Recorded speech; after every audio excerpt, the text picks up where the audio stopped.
Alright, what's up, dudes? What is freaking... You guys gotta tell me how the audio is, both for the game and for the voice chat. It's the first time we've done this, but I think it should be legit. What's up, Sean White? What's up, We Are? Wired Tight, Local Boogeyman. What's up, dudes? How's the audio? How's everything sounding and looking?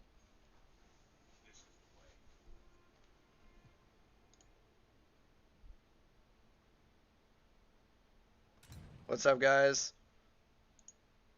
Alright, you guys will have to keep me updated on the audio, stuff like that. We've never done this before, so if it gets weird, whatever. What's up, J8? Jess up. Colt? Good on YouTube. Alright, we'll see what happens. How about that? This will be an experience. You guys all found this on YouTube, right? Not on Twitch or anything weird?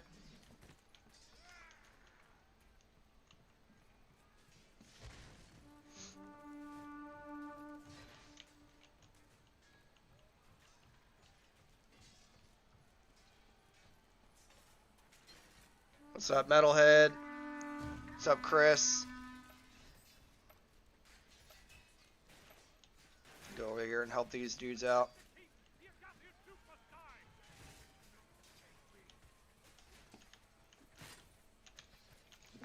Oh, okay. Well, so the trick to this game, I found out pretty quick, is you just got to kick them. So if you've never played Chivalry 2 before, it's really just comes down to you just got to kick them. Alright, we got defeated. Well, we came in at the last second, so it's not really our fault. Alright, we got some guys in here. Let's see. Yo, what up, Mike? Got a notification watching. Yeah, what's up, dude? We're just chilling. I figured there's gonna be some dudes with nothing going on, so I figured I'd turn on the freaking the old video game machine. You know what I'm saying? But yeah.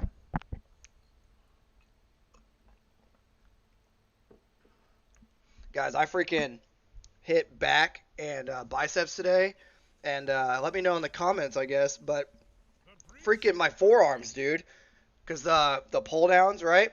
Freaking my forearms get cramps if I don't just chug water and electrolytes after. Like every time, like you know when you first start falling asleep and your foot will cramp up. I don't know if anyone's ever had that. That's what it'll do. Like my freaking my forearm will completely cramp up. What's up, Jason?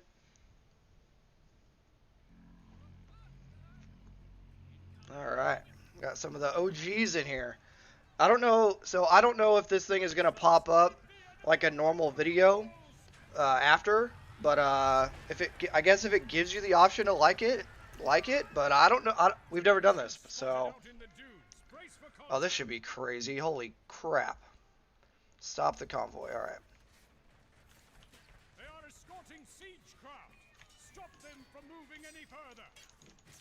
Wait, what team are we? Oh, we're freaking red, dude. This is bad. Okay, well, you know, that's what you don't want to do. No, I haven't done Tarkov Arena. Yeah, electrolytes, man. I'm telling you, I need to order in bulk some of those Gatorade Pedialytes. I don't know if you guys have ever tried those things, but the Gatorade Pedialyte freaking save your life, man. They're super high in sodium, which is what you want, especially right now in a bulking context when you're like doing some bodybuilding and trying to get I'm trying to put on about 15 pounds, so I'm gonna get a little bit of stomach fat, but afterwards I'm gonna go ahead and do the cut, so it's gonna work out. I'm having a little bit of PID issues here. Okay, this is just not ideal. Yeah, okay. Yep, Chivalry 2 goated. Yep. This thing it's legit. I'm not really paying attention. I'm more looking at you guys. I need to get in the zone here. I was doing pretty good. The key is try to find a buddy or a group of buddies like this over here, and then try to take them out together. And try not to team kill either. That's a big problem. as well, but the kicking is the way. Okay, there we go. Okay, this is bad. Kick him. Kick him. My teammate hit me. Pretty good there. Thanks, buddy. Kick him. We both kicked each other. Okay, I got him.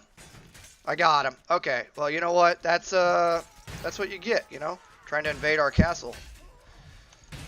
Okay, let's just take it easy. What's up, Constitutional?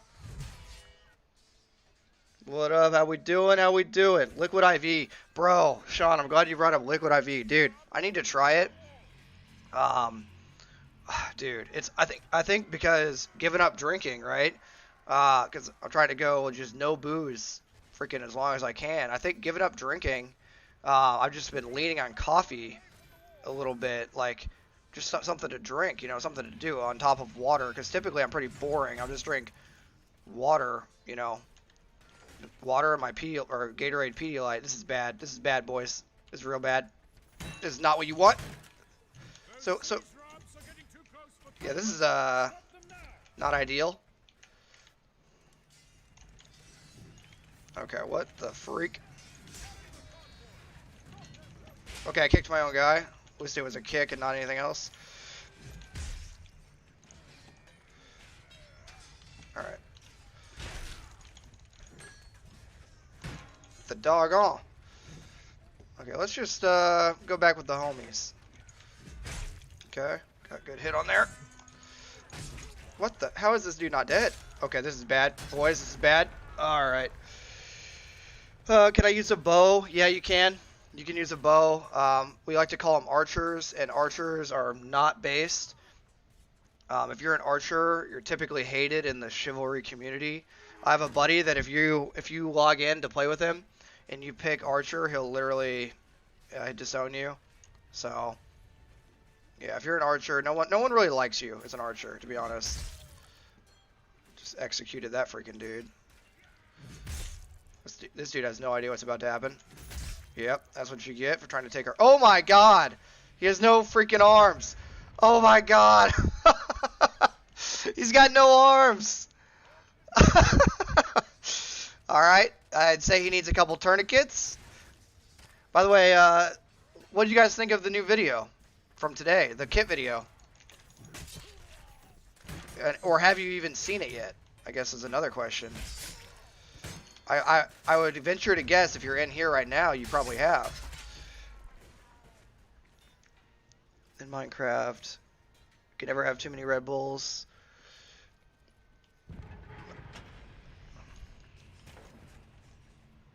You know what I need to do? I need to try to pop this chat out and move it like right here, because I'm having to. I'm not a professional streamer here, okay? So I'm having to look way over. Yo, DJ, are you in Discord right now?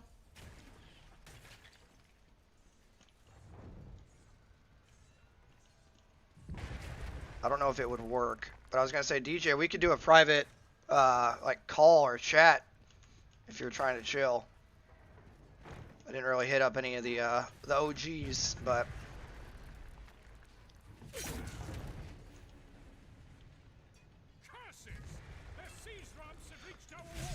Oh, nice. Okay, I should have definitely blocked there. That was my bad.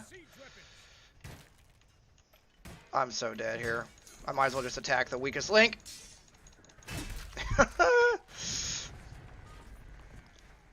DJ, if you're still in here and you want to chill in the chat with me, I don't know what you got going on. I guess I should have got somebody else in Discord so you guys don't have to listen to me freaking play this game. Okay, alright.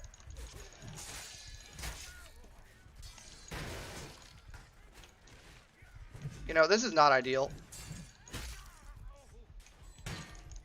Oh! Dude, I literally could have just blocked and got that archer. I guess I got credit for it anyway. 10 and 8, technically 5 and 8. Holy freaking cow, Brian. Thanks for the 20 freaking dollars. I don't play video games, but I love the work you do and the app. Recite it very much. get a couple of boxes of 5.56, and be the rifle enjoyer your mom always talks about. Freaking everyone give a thank you to freaking Brian, dude. That's mega base for one. Thank you. Freaking, you just funded. Tomorrow I'll do, what video do you want to see tomorrow, Brian? How about that? I was thinking about doing a trench assault video. Brian, let me know, would you want to do a trench assault video, or what other battle drill do you want a video on? Because I'm kind of torn on what I was going to post for tomorrow. Okay, I just got killed. I'm not paying attention. Yeah, Brian, let me know, let me know what video you want next. Yo, DJ Metalhead, do you wanna jump up in here, brother? I don't know how the audio would work, but we can try to get you up in here if you want.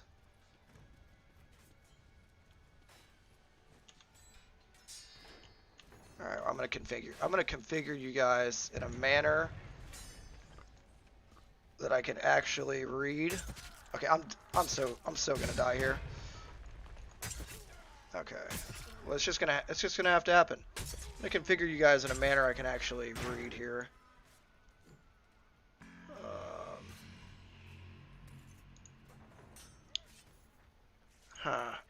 Not really sure. Not really sure how to freaking pop you guys out. Medical, you want a medical video, okay.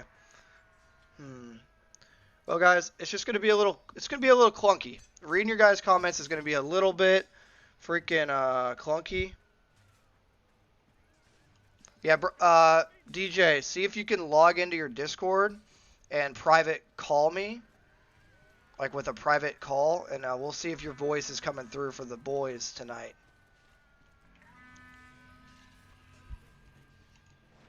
I'm using OBS, Streamlabs, modern, but I don't know how to pop this dang chat out, dude. Like, it's, like, I hate to say it again, but it's not ideal. Like, well, I'm a gun tuber. I'm not a freaking video game tuber, you know what I'm saying? And I wouldn't even say I'm really a gun tuber, to be honest. I don't know what you guys would classify my channel as at this point, but at this point I'd say the channel is kind of just more the practical application rather than the what optics should I buy or what freaking plate carrier should I buy type of bullshit, if you guys catch my drift. I don't think we're really doing the basic level anymore. I guess that's if you guys think it's a gun channel, that's fine, but I have plenty of gun reviews and gun stuff. I think it's more of a training and discussion and application video. What do you guys think? Let me know in the comments. I'll look over there in a second.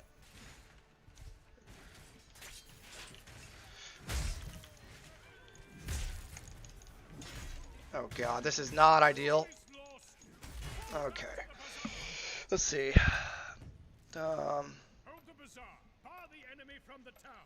Mindwire obstacle. Jason Seconds medical.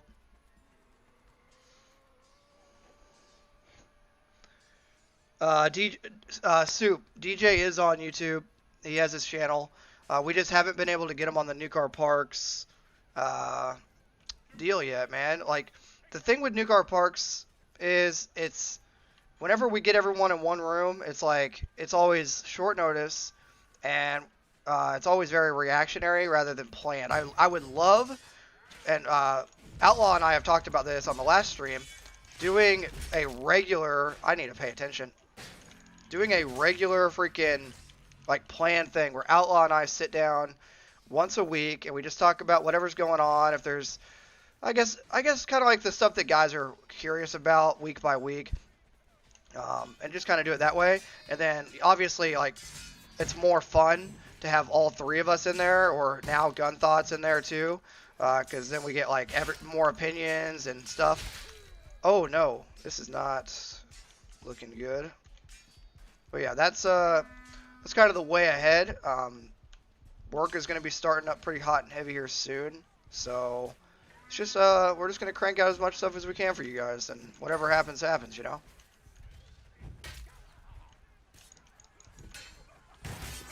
Okay, this is just. You know what? We're gonna do the kick. Yep, got him. Okay, the kick. That's the kick every time. I can pretty much tell you.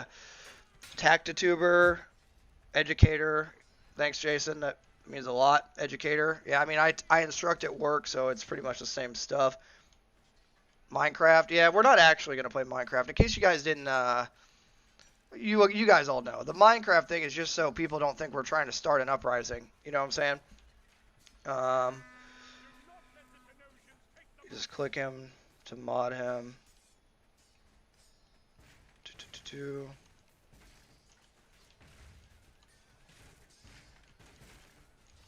Yep, very interested. Yeah, man. Like we'd like to expand the podcast as much as possible to make it feasible. I need to get some better audio equipment as well, but that's just we're not really. I don't think we're really to that point yet on the channel, to be honest. Can't really justify dropping $1,000, $500 on a camera and $500 on audio if we're not gonna make that money back. You guys kind of get what I'm saying. So I gotta still protect my financial situation. I can't just be out here going balls deep in some camera gear and then, you know. Come on, dude. Come on, dude. There we go. Get some, baby. There we go. Now we're freaking rocking and rolling.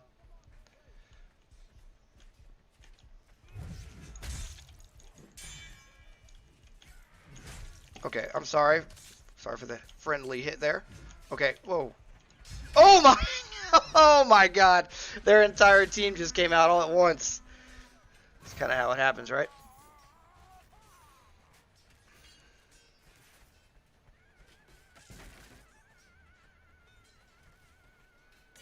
Yeah, Iron. I think the new update, Iron Teacup says he's going to unsub because the, what is it? The Minecraft. It's not actually about Minecraft. Well, you know what? You use your imagination, brother. But, listen, I'm not going to get political on here, but we just got to be smart. We got to be smart about how we label things. We got a wide audience on the channel, and we got to be smart. I'll just put it that way. You guys are smart enough to understand what I'm saying, right? Although I always tell my candidates to never assume, or never assume people know what you know, even if you're like, oh, you guys know what I'm talking about. That's really bad as an instructor to say that, because then the guy that doesn't know what you're talking about doesn't want to ask the question because they don't want to look like an idiot in front of their peers. Because they're like, oh, well, the instructor just said, oh, you know what I'm talking about, even though they have no idea what you're talking about. So then it's like, do I ask the question or do I just let it go and hopefully Trench will just move on? You guys kind of get what I'm talking about. What's up, Jeremy? Victory. There we go. Let's see what KD we got. 27 and 14, but technically 13 and 14. But I got a lot of takedowns. Yeah, James Wick. I mean, I think we all want to win the Minecraft server, right? Let's see what comments I missed over here. I had to do push-ups because I don't have an IFAC. Yeah, Astro, you should probably fix that, my dude. I mean, if you don't have an IFAC, how can you effectively take care of yourself? Okay, keep the stream rolling. I'll be right back. I've already completed my lift, so that means I've been chugging water. So be right back, guys.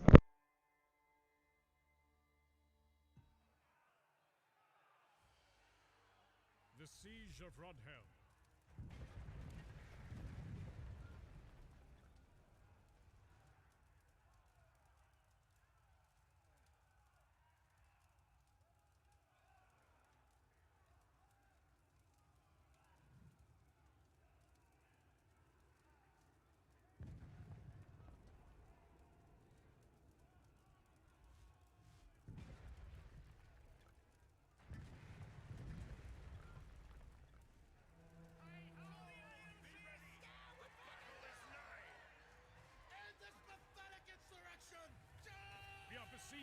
Go forth and quash this pathetic rebellion. Masons, we must stop those siege towers.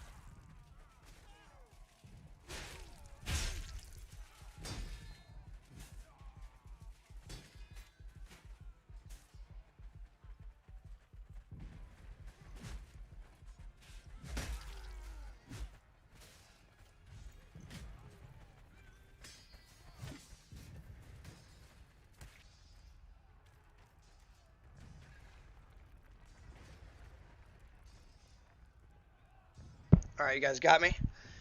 Do a little bit of a comms check here. Alright. What'd I miss? What's up? Okay. Okay, hold up, DJ. Let me get over here. DJ's calling me.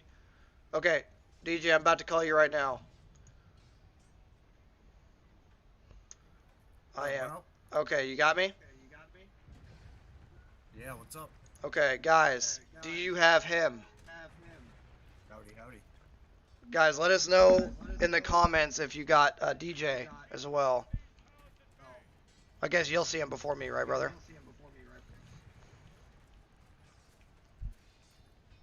you getting an echo?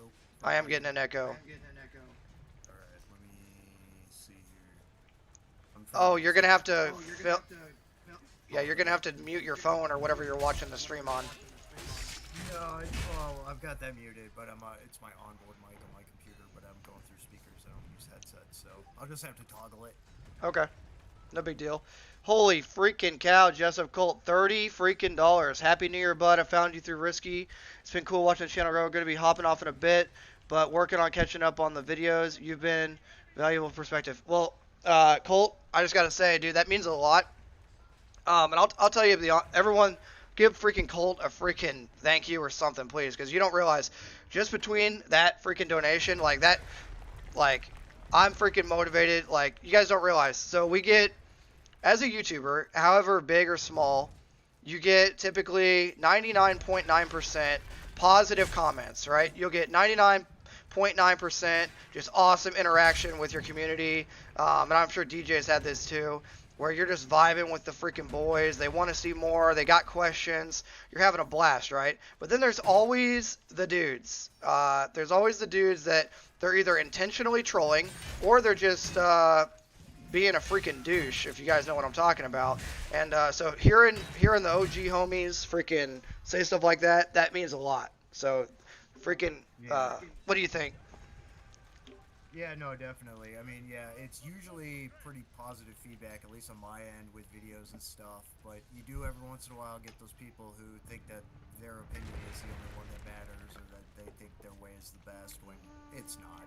There's 100 different ways to skin a cat, per se, you know, but yeah, you get people like that. Like, some people who are just really bad trolling offenders, I just block them and move on.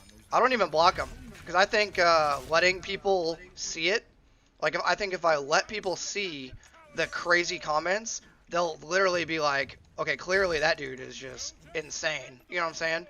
Or if that dude, say it's like 98% positive comments, but then one dude says something crazy, but what if the dude that says something crazy is actually right? And somebody is like, oh dang, this dude's got a point. That is how you should clear a room, or that is how you should do that. Then we learn, you know what I'm saying? But I think it's more the dudes that are just trolling. Yeah, I mean, with those, and those aren't very common, but with those, yeah, no, I agree. But the majority of the other ones are just people saying dumb shit or whatever, you know. And it's just like, whatever. I don't even want to bother with them. But so, I'll leave the comment there, but I'll block them and I just move on, because I don't want to deal with those kinds of people. Right. And, I do like to fight fire with fire, so, you know, less headache for me, the better. So. Right. But yeah, no, I totally feel you there. Well, you know what Joe Rogan always says. I'm a huge Joe Rogan fan, right?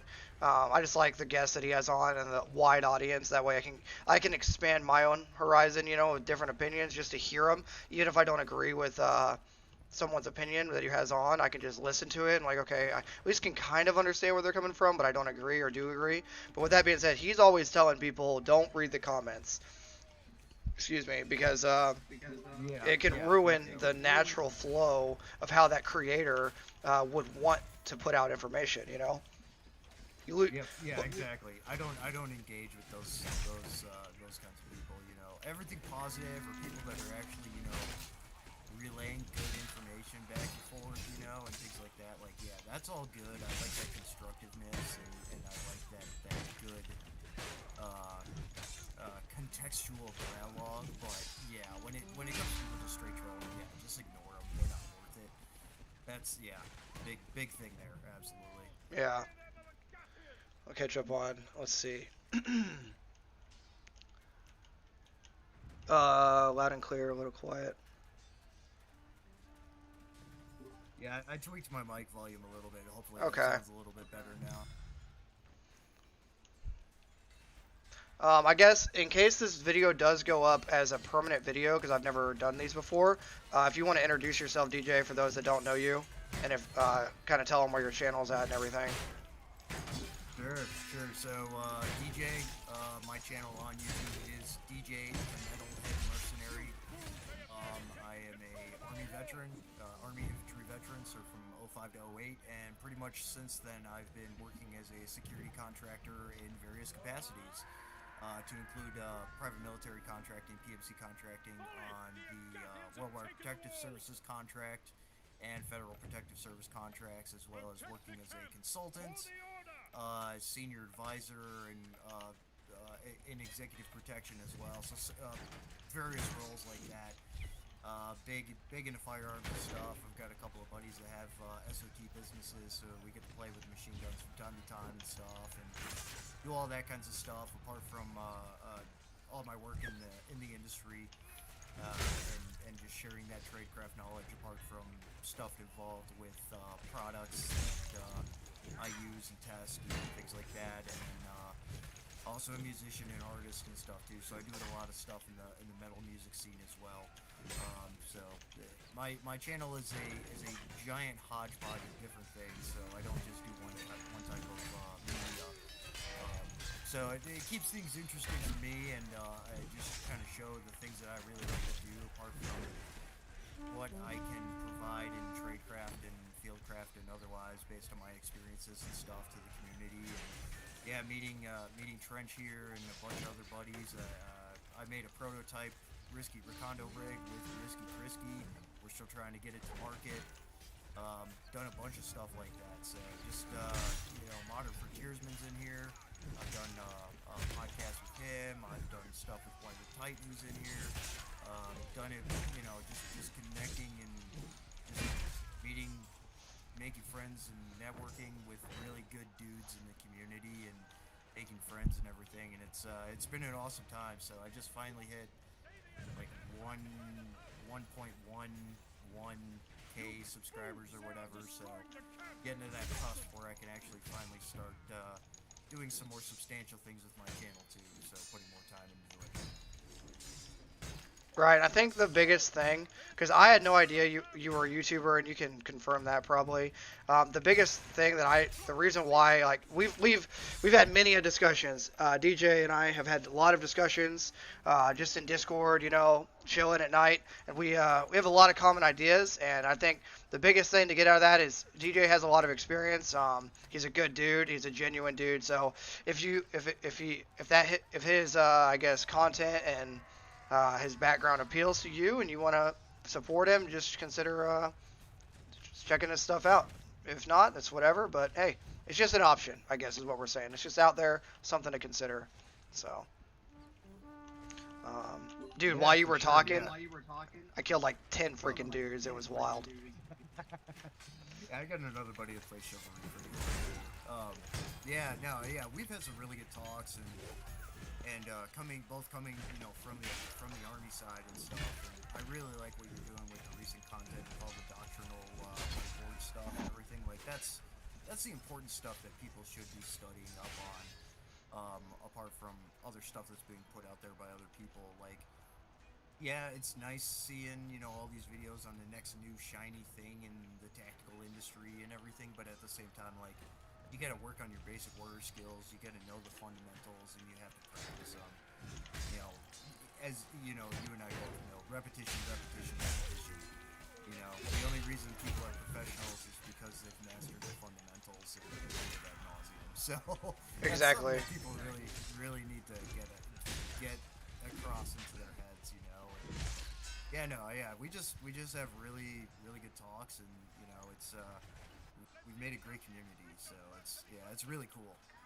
Yeah, I think the funny thing is, I don't even I'm not even really interested anymore in making content that is, I got 5,000 rounds through this gun and this is what it did. I think it's kind of stupid. I don't know about you guys in the comments or that are viewing this right now, but for me, I almost get sick to my stomach when I see 5,000 round review of X product, right? Because at this point, for me anyway, I know what's good and I know what's bad. So, and nothing revolutionary really has came out recently that has just been like crazy. You know, I still run a freaking basic EOTech. I still run a freaking ACOG once I get it back from Trigicon. I still run the basics, dude, and nothing really has changed. You know, that drastically that dictates to do a gear review on something, and I don't think, unless something is really, really important for the guys, I don't see myself doing any more. There's only one video that's going to be on the rifle that's behind me. I don't know if you guys can see it. Other side, it's the Colt or the H&R 12.7 M16A2 that's right behind me. That's the only review I really am kind of interested in putting out because it was a retro rifle. They did a good thing, that kind of stuff. But other than that, I'm not motivated to do like these shiny high edit, you know what I mean? You know, you guys all know the channels, high edit, high crazy music, and it's more of just a movie that you're watching rather than an educational piece, if that makes sense. Right, yeah, exactly. I'm the same way. You know, I don't have an ACOG, but I run the Primary Arms SLX 5x36 RCO, which is their equivalent to an ACOG, and it is fantastic. It is no frills. It's just a really good optic, as is the ACOG, and yeah, that's my optic of choice over anything. Is those. Yeah, I keep things simple. You know, I like, even with my flashlight and stuff, like, I'm not using pressure pads because they fail in the field. Just back buttons, you know, like all that. Like, I keep it real simple and just using what I know works and what's reliable. Like my AR setup is a short stroke piston system. It's not a direct impingement. I know a lot of people have debates and discussions on that kind of thing. But at the end of the day, it doesn't matter. Right, yeah, as long as it's a reliable platform that you trust and you can trust your life with, like, that's what matters. And yeah, I run AKs in contracting, and I have an AK too. I love those things, you know, I love my FAL, like, you know, yeah, I get and use stuff that's reliable, you know, and that goes for you know, personally worn equipment and everything too, you know, and all that. Like, there's things that I see that, yeah, they may look cool, but like, you know, at the end of the day, some of that stuff is going to cause more problems than it's going to help you. So it's like, just keep it simple. Dude, you know what's funny that you say that? And I love how we talked about we're not interested in talking about gear, but whatever. We're just hanging out. So, and guys, the funny part is this is the exact same conversation that me and the boys in the Discord have. I guess we'll do a shameless promotion. If you want to be in our Discord server, go to my most recent real video, click on the Patreon link, spend the $5, and I'll send you a Discord link, okay? It's literally $5 a month, and it gets you access to our Discord server, where we literally sit here and we'll debate, like, the stuff that we're like, hey, dude, like, what do you actually, what optic are you running? What is your zero, etc. But with all that being said, you know what gun I love the most lately is literally the stupid 12.7 carry handle M16A2 pistol. It's literally the most basic, has a good trigger, it's like a mil-spec-y trigger, and it's so much fun to shoot, dude. The carry handle is awesome. Yeah, it's basically a Car 15. Yeah, they're great. They are. They're good. Yeah, like, I'll go out there with the EOTech, and very minimal change within 100 meters of any sort of reasonable on the clock type of changes. You know what I mean? Yeah, absolutely. And I mean, you know, we were using, you know, Colt M4s and stuff, you know, in the Army and in contracting too, apart from AK platforms and stuff. And you know, when you have a well-made Colt or a Knights, because my M16A4 was a Frankenstein. It was a Knights upper probably and Colt lower. Yeah, yep, on a Colt lower. Yeah, that's what mine was. Like, or now it's FN upper, sometimes an FN lower, but sometimes it's a Colt lower. Some are remanufactured to be full auto instead of 3-round burst. But Right. Right. Yeah. Yeah. FN's been doing good with the retro reproductions. FN has an awesome barrel in the new guns, the M4A1. Yeah. Absolutely. Absolutely. Guys, also Geralt is home. He's spending the night. Geralt, come here. Did I wake you up? Come here. You want to be on camera? Come right here. Come. You're like, what's going on? You guys will have to say hi to Geralt. Come here. This is my puppy. He's just visiting the night. So shout out to freaking Geralt. All right, back. Come on. You can go lay down. I know I woke you up. Here. Up. Okay, now you're just going to sit there awkwardly, and then he'll eventually go back to bed. But yeah, man, the basics, I think, are the foundation. I think the future of gun tubers is going to be like 5 to 6, like, crazy high edit cinema style. You guys already know the names. Grand Thumb. And Grand Thumb's the most educational out of the top ones. But Grand Thumb, Admin Results, T-Rex Arms, you know, Dirty Civilian.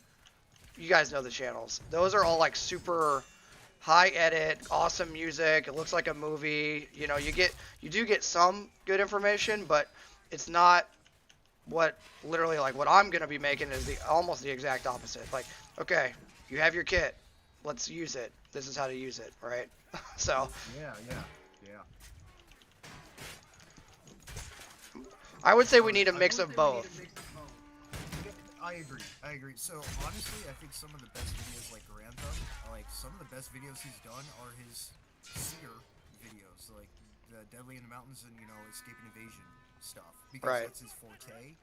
And he did really good with the information he got across in those videos. I think those are his best videos he's ever done, in my opinion. And like with you, but like also, and he's a buddy of mine. I've trained with him, Brent 0331. You know, he's still a sergeant major in the Marine Corps, he's a sergeant major in the Marine Corps Reserve. But I've trained with him at Winter Forge, which is the Winter Warfare course put on at One Shepherd Leadership Institute by SNS Training Solutions over in Holman, Missouri. That guy, he does his Infantryman's Guide playlist series. Like, everyone needs to go check that out too, because like he and you are doing good by putting out the straight up training material, in video form of what we do in the military.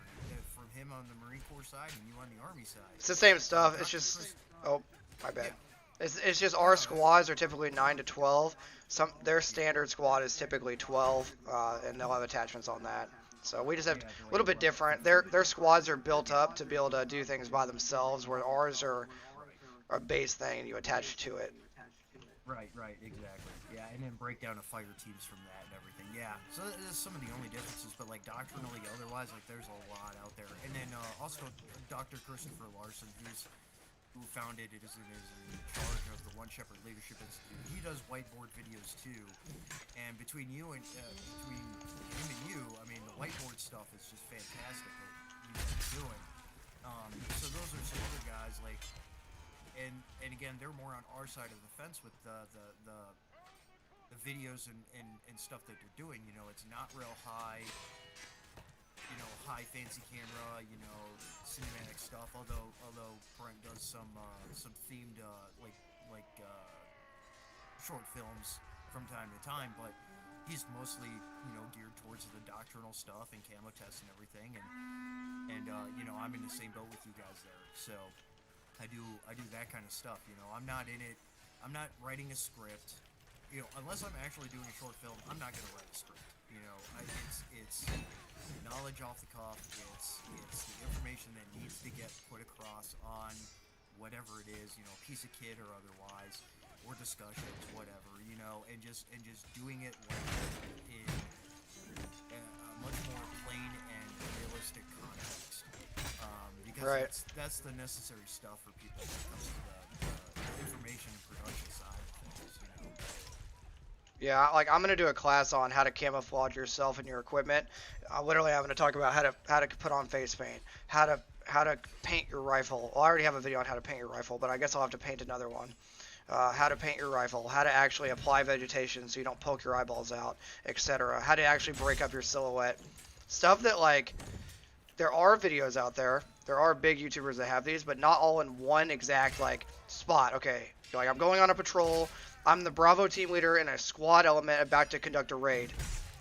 What is my job? Okay, how do I camouflage my soldiers? That is what people need. They don't need Yep. how to put a cryptech pattern on my rifle to make it look battle worn. Like, if that is you, if you're like, I want to have a battle worn finish and they don't want to use their gun, bro, this is not the freaking channel. You know what I'm saying? Like, this is not your place to be, because we're talking about the serious application in Minecraft use of this stuff, like the serious Minecraft stuff. So Yeah, 100%, 100%. And it's like I haven't painted my AK, but I have it wrapped with that Gear Aid self-adhering fabric wrap, and that stuff's awesome, by the way. you gotta paint your AK, dude. Well, it's got maple wood furniture, and I want to keep that nice. Well, paint everything else. I know, yeah. Wood is fine anyway. It's not black. Yeah, I know. And that's why I wrap it too, especially for winter too. Instead of having to go and repaint my rifle for each seasonal change, like I use that camofoam wrap instead, and it works really well. My FAL, I have not painted my FAL, but I'm torn between doing the OG Rhodesian style baby pooping of it, or doing a more conventional paint job on it, which I kind of want to do too. But I think it would look cool with baby poop. yeah, it doesn't blend in well with my area though at all. It's still better. I always tell people it's still better than black, because black in the wood line sticks out so much, dude. Yeah, it does. Yeah, it does. Yeah, I would probably get crucified for a more conventional paint job on it, but I kind of want to do one just cause. And I've seen them conventionally painted in certain theaters used by various entities, like in Africa and stuff, that aren't baby poop, and the Middle East. But yeah, just stuff like that. And like, I'm seeing a lot of comments here, guys talking about either prior time in service or talking about joining the military and stuff. And that's actually a good topic to get into too. If people do have questions about that, whether it's going back in because Trench is in right now, or just considering joining or whatever, you know, when the time is right. Because I think right now still is a bit difficult, though it's getting better. Yeah, I'm not gonna talk about anything political. No, yeah, for sure. Yeah, I know you want to avoid that. So it's definitely a fine line when talking about the military and joining it or whatever, and that. So, Right. Yeah. I mean, so for those of you that don't know, because there might be some new guys that watch this that don't know who the heck I am, I'm a Sergeant First Class in the United States Army. I've been infantry for 11 years. I've been in 2 airborne units, the 173rd and 425 in Alaska, now 211, and I was a Bradley commander for 3 years in Fort Riley, Kansas. I've served in reconnaissance, as well as just regular rifle squads and platoons. So, yeah, that's my quick, very down and dirty resume. With all that being said, if you're looking at joining, I would say the Army is a good spot. If you want to shoot a lot of bullets and hang out with the boys and hit the weights and go for the occasional 4 to 5 mile run, I don't like to run a lot, so I normally get in trouble, you know, for not running enough. But if you guys want to join the most lethal team, and I'll fight. If anyone that's a Marine in the comment section, listen, we got more boats than the Navy. We've done more amphibious landings than the Marines. We got more soldiers than the Marines, obviously. So, and we shoot more bullets. So, there's that. Anyway, to get off my high horse there, the Army's a good place to be. We'll take care of you. It's going to be a wild first 2 years. Okay, so expectation management. If you're enlisting, you're going to get paid. You'll probably get a good bonus to join. It's going to be a wild 2 years, but 3rd, 4th, 5th, 6th year getting in, you're a careerist. Okay, so but yeah, if you're legitimately thinking about joining, just do it. You know what I'm saying? Do it, but it's a case by case situation. So if you want like case by case advice, you gotta, I don't know, we'll have to talk. So. Yep. And make sure you get a recruiter that doesn't bullshit you. You know. I mean, they're gonna get a good bonus if they join right now. Oh yeah, yeah, yeah. The enlistment bonuses right now are awesome. They're really good right now, obviously, because they are Right. needing the personnel. 1 second. 1 second. Sorry to interrupt you. Major League, I was in a 118 Infantry Barbaric Company, and I was in the 82nd Engineer Battalion as a private security detail for Colonel Gardner as well. So I was PSD, and I was 118 Barbaric Company and 2nd Brigade, 2nd Armor Brigade Combat Team. Nice. Yeah, I've done PSDs, but it's all on the contracting side. It's been cool though. That's good stuff. I was 130, 3rd Brigade Combat Team for the 3rd Infantry Division, so I was a Benning baby. And it's not even called Benning anymore, but I'm going to call it Benning because that's what it will always be to me. Yeah, more Benning, whatever. Yeah, I know, right? Yes. But yeah. So and then 1 deployment in the Army, and then I've had 5 more contracting over to Iraq, and then worked some other places too in the private sector. That's good stuff. Good stuff. Yeah, as far as the military, I don't even say the military. As far as the Army, if you're really, really curious and you're ready to freaking go on an adventure and be a part of the most lethal fighting force in human history, then, well, I guess the Mongolian, Genghis Khan was pretty wild. But hey, modern, the most lethal modern army, because you got Genghis Khan, you got the Roman Empire, you got a bunch of them in there, you know. Xerxes and his dad took over half of the known world, Alexander the Great. But you guys get what I'm saying. The most lethal modern army, then yeah, check it out, dude. But what's your go-to handgun right now, DJ? Your go-to carry gun? I'm a Glock guy, so my EDC is a Gen 5 Glock 23 that I got with the Blue Label program, which is sweet. Glock 23. You're a 40 guy, huh? I am a 40 guy. That's kind of cringe. You know, hey, it makes nice holes in bad people. So. Have we talked about this before? We have. Okay. Did I troll you? Oh really? No. Okay. Well. You know, we use our preference, what suits our needs, but right. You know, as long as it's reliable, and yeah, Glock is the way to go. I do love M&Ps too. I've gotten an M&P as a fun gun too, and then I have a Gen 3 Glock 22 as well, so standard size 40 cal. But yeah, that's what I run, and I mean probably almost 50% of my time contracting was all 40 cal too. But you're an old school guy, that's why. You're like the generation before me, to be honest. Yeah. So you're. But, I mean, I'm still in the game though too. So you know, but. I'm saying like when you grew up, it was the Glock 22 probably. Yeah, and they were cheap too. You know, they were easy. The Gen 3s were inexpensive. You know, I got my Gen 3 Glock 22 brand new for I think like $350 back in right. Time. So it shows you how much the prices increased on them too. But right. But yeah, like even on contracts, flip-flopping back and forth, you know, like FPS contract where we were 40 cal, and whips, it was 9 mil mostly, and then some executive protection was 40, some was 9 mil, you know, so back and forth. So I'm used to using both professionally anyway, but just for preference, I don't know, I like the 40 cal, it works for me well, so. I'm sure the guys, if this does ever post as a real video, I'm sure the guys in the comments will be like, trolling you for that, but whatever. You guys, you gotta realize he grew up in he's an old man, okay? He grew up in a different generation. Yeah.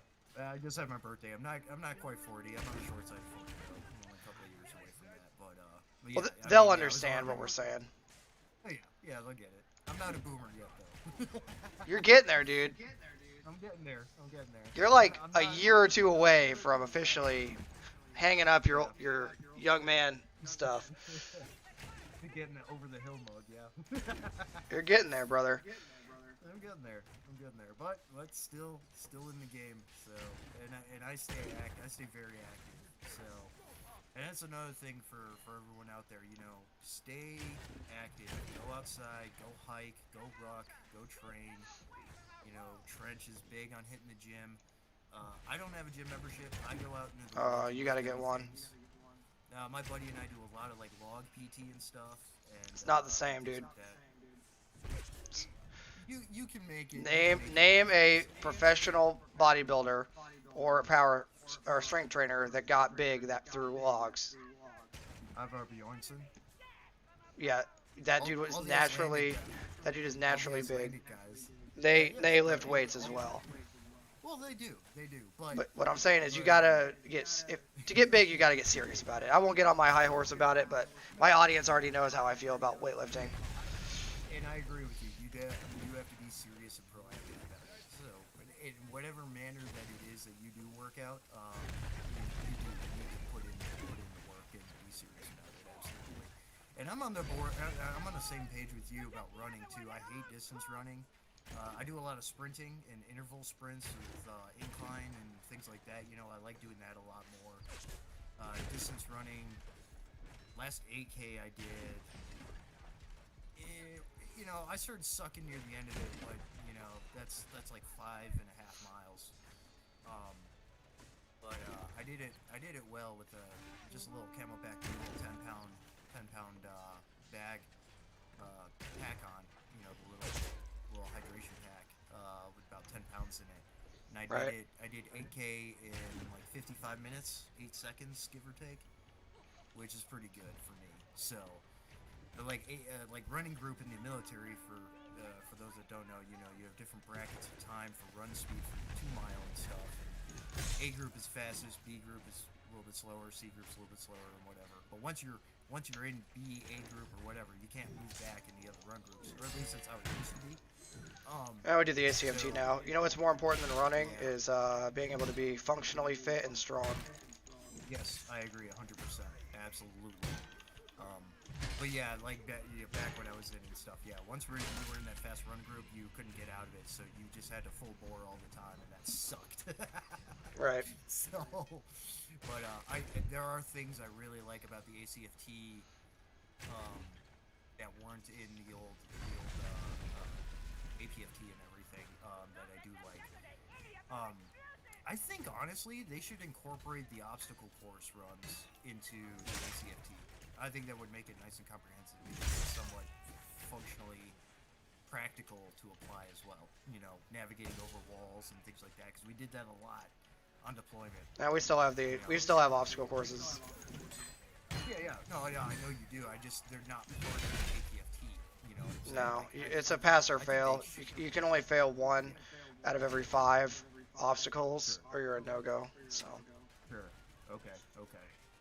Well, that's good. I'm glad that they had that. So, but yeah, I think that should be somewhat, at least a portion of an obstacle course regular with the APFT too. Because again, that's something we did a lot. You know, like we didn't do a whole lot of distance running in combat.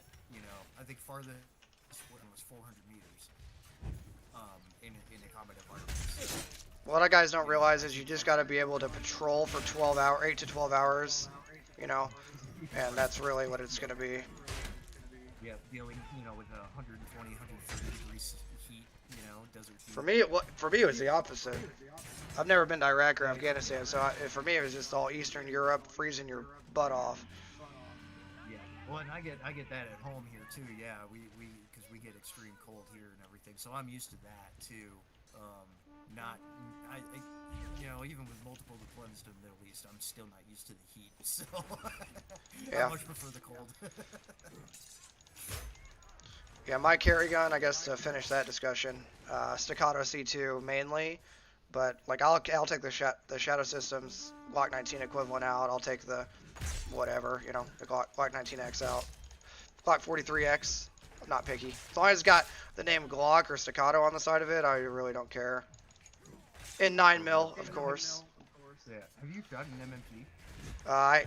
My brother had one, or used to carry one, so I have a lot of rounds on one. I just never bought one because I already have the ecosystem of Glock. Sure. Yeah, the Gen 1, yeah, I've got a Gen 1 MMP, and I've used those, you know, professionally. They're okay. The 2.0s, the new 2.0s are leaps and bounds. I love it. Yeah, they're fantastic. Ergonomically, they're just very comfortable to hold and use. A lot of similarities to Glock, which I also like, but Yeah, The grip is better though. the grip is better, and the new the upgrade trigger is really nice in them too. The performance center, I take it. Yeah, they're really nice. And then I was at Vortex Optics not that long ago for a closed event, and they have their range there called the Edge Range, and they have some of their The Edge range? Yeah, called the Edge. Who the hell Vortex named that? Vortex Edge. I don't know. That's weird, bro. It's a cool range though. I'm sure it is. That's just the name of it. Like, yeah. The name's weird. Weird name. But they had some of their USPA sponsored team guys there, some of their USPSA shooters and stuff, and I got to shoot one of their comped out 2.0s, steel frame 2.0s. Man, that was nice. Really? That was really nice. Yeah. Worth it to get. That's really nice. Yeah, I've heard a lot of good things, but it's heavy. And honestly, you don't need that weight. You don't need it. You know, honestly, it's still lighter than a 1911. Well, I carry a 2011. It's somewhat heavy. It's the mid-size, right? But it's lighter than that. You know what I'm saying? Yeah. They're probably close about. Someone look it up. Yeah, or if you want to look it up, because I want to know what the MMP metal and the Staccato C2, what they weigh, fully loaded, with a 16 plus 1 or whatever it comes with for the MMP. Yeah, I will look them up right now. Because I'm curious if they're the same or which one's heavier. Yeah.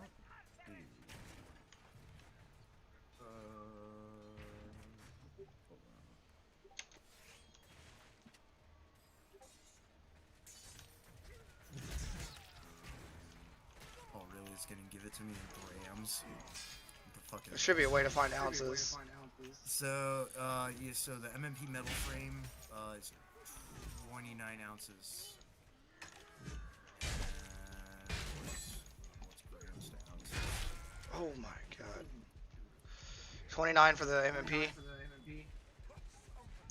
It's gonna be about the same. I think mine's 32, if I had to guess. 26. Oh, so mine is lighter. So my double stack 2011 is lighter than the MMP metal. By 3 ounces. Still though. Double stack 2011 over MMP. I'll tell you which one I'm taking. Yeah, fairly comparable. You know, that's fairly negligible for weight. But yeah, no, they're really close. So, that's really cool. I didn't realize the 2011s weighed that. I thought they weighed that. So that's cool. They're lightweight, dude. The bottom. Oh, we got some echo going. I think I'm echoing off you. Okay, I got you. What was I gonna say? Oh yeah, the lower of my carry gun, my Staccato, is polymer. So. Oh, okay. Is it? I can't remember. Is it 2011 metal magazines? Correct. Yeah, it is. Okay. Yeah, the MMP is also metal magazines, not polymer magazines. So that once loaded, that probably adds a little bit too. I mean, I think the biggest thing is just whatever gun dudes choose, they just got to get good with it, and they need to not switch guns all the time. I know I just talked about switching from a 2011 to a 43X to a 19X but that's because I'm trained with thousands and thousands of rounds. Yeah, no, totally. Yeah, you're absolutely right. You know, whatever pistol you're gonna use, just you need to repetition. Just get good with it. And that's the thing about professional application too. You know, having the opportunity to be able to train with various platforms, that's a game changer too. So if you've got buddies, for everyone out there, you got your group of people, you got your buddies, and one guy's using an AUG, one guy's using an M4, one guy's using whatever, cross-training on each other's platforms is the same for pistols. Understand how each other's platforms work. Just gain that base knowledge for yourself too, because it can be an asset in the future. So that's another thing, as far as the fundamentals of learning weapons familiarization and stuff. Like that's very useful. I would agree on the familiarization part, and I would completely disagree on the training part. I would say know how to work and run. You know, be familiar with an AK, be familiar with an AUG, be familiar with a G3, be familiar with FAL. I'll be familiar with everything, but don't waste too much time on other platforms. You should just be, uh, what's the old saying? You should be master of none, but whatever, jack of all trades. But you should be your carry gun though, and your carry rifle. You should be basically God with that platform. Yeah, no, absolutely. You should definitely have priority focus on your platform of preference. You know, again, professionally, we use a number of different platforms at any given time, so we have to be proficient on all of them, which is where that jack of all trades kind of comes in. But yeah, for personal kits and everything, and personal systems, like definitely, you need to repetition. Put that work in. Get out there and work the fundamentals and you know, work on your skills and everything, and get yourself to a level where you are basically an expert with your platform. You should be an expert. Again, what is an expert? It's somebody who's mastered the fundamentals ad nauseum. You know, and that's what my cousin in 5th group, the Special Forces group, says all the time. So, you know, that's it's one of those things, definitely. Yeah, when someone picks up your rifle, Travis Haley has a whole video on this. If someone picks up your rifle, and he asks, okay, tell me about your rifle. You shouldn't be telling them about, oh, it's got this paint job, and it's got this optic, and it's, you know, this is the sling. I bought it on this website. That's not what they're asking you. They're asking you, what is your zero? What is your holes at ranges? What ammo does it like? How many what bullets are in it? You know, how is it going to perform? What are your holds, right? Like, exactly how does your weapon perform? They're not asking about all this stupid gun tuber stuff that you guys are commercialized to focus on. Right, no, 100%. And Travis Haley said the same thing not that long ago too, which is 100% correct. You know, yeah, what's your zero of your optic? You know, what are the holds? What is, you know, what are any quirks with it? You know, whatever it is. You know, like know that stuff and be able to convey that to people. Apart from, that's just the fundamental knowledge of what you need to know about your platform. Obviously, apart from knowing it in and out with doing what you're doing with training and maintenance and everything else. Yeah, those are the important things. And you know, if it's iron sighted, like an AK with iron sights, for example, you know, is there any kind of left or right hand fluctuation at range? You know, is it going to shoot slightly left or slightly right? You know, because obviously the rear sight of an AK is much harder to adjust than an AR's. Things like that, you know, because you're not going to have that tool on hand necessarily. But you know, things like that too. All those little nuances, yeah, very important to understand. Well, it's like my primary AR. You know, it loves 62 degrees. It does. It loves it. So that's what I feed it. Whereas somebody else's probably loves it, you know, 72 or 77 degrees. And you know, that's good. You need to know how those perform because they are going to perform differently to include rigid barrel length and stuff. So, you know, yeah, all that.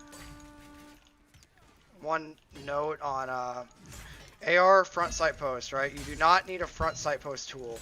I couldn't quite hear you if you said AR or AK. For the AR, the front sight, you just need a bullet. You depress it and turn it with the bullet. You do not need a AR front sight post tool. Correct. Yeah, you can use any number of things for an AR's front sight post. An AK is a little bit different because there is technically a tool that you need for that, but you can do it with a couple of different ad hoc tools as well. Rob Ski over at AK Operators Union has done videos on that too. So that's where those learning tools for videos is useful, where there's actually good information coming out on things like that that people should learn up on too and apply for themselves. Right. I have one AK that I've used. Obviously, with an AK, you need a front sight post adjustment tool to it clamps down and then it turns one way or the other, kind of like a vise. But once I have a AK pistol, like a 11, 11-inch barrel. It's like the GF5 from PSA. And dude, once I had that thing, it's been zeroed for like a year. Like every time I go out to confirm and re-zero it, the windage has not changed at all. So Yeah, definitely. Yeah, and that's what I'm saying. Yeah, there is a tool for the AK front sight, but yeah, there's a couple of ways that you can adjust it without it. At least for the front sight post. But yeah, it's a lot easier with AR, and with FAL, it's fairly easy because I've got a lot of time. 'Cause I have one. I've got a lot of time with one of those too. Can't remember about E3s. I gotta ask my buddy about that. I mean, Buddies. But it, you know, just whatever rifle, freaking know how to do that stuff without the tools. Although you should have the tools, know how to do stuff without. these dudes should be running an AR. They should be running the exact kit that I put out. Go check out the video from tonight if you haven't seen it yet. Something very close to the kit I put out tonight. And they should be training, to be honest. They shouldn't be doing no crazy FAL or craziness. I'm just being real. Like from how I see it, for magazine interchangeability, parts interchangeability, just one of the most effective rifle ever made is basically either a piston or direct impingement, whatever you want. AR-15, right? With whatever optic, I don't care. Something reliable, but I think that's what these guys should be really freaking focusing on and hammering down is just the basics with their rifle.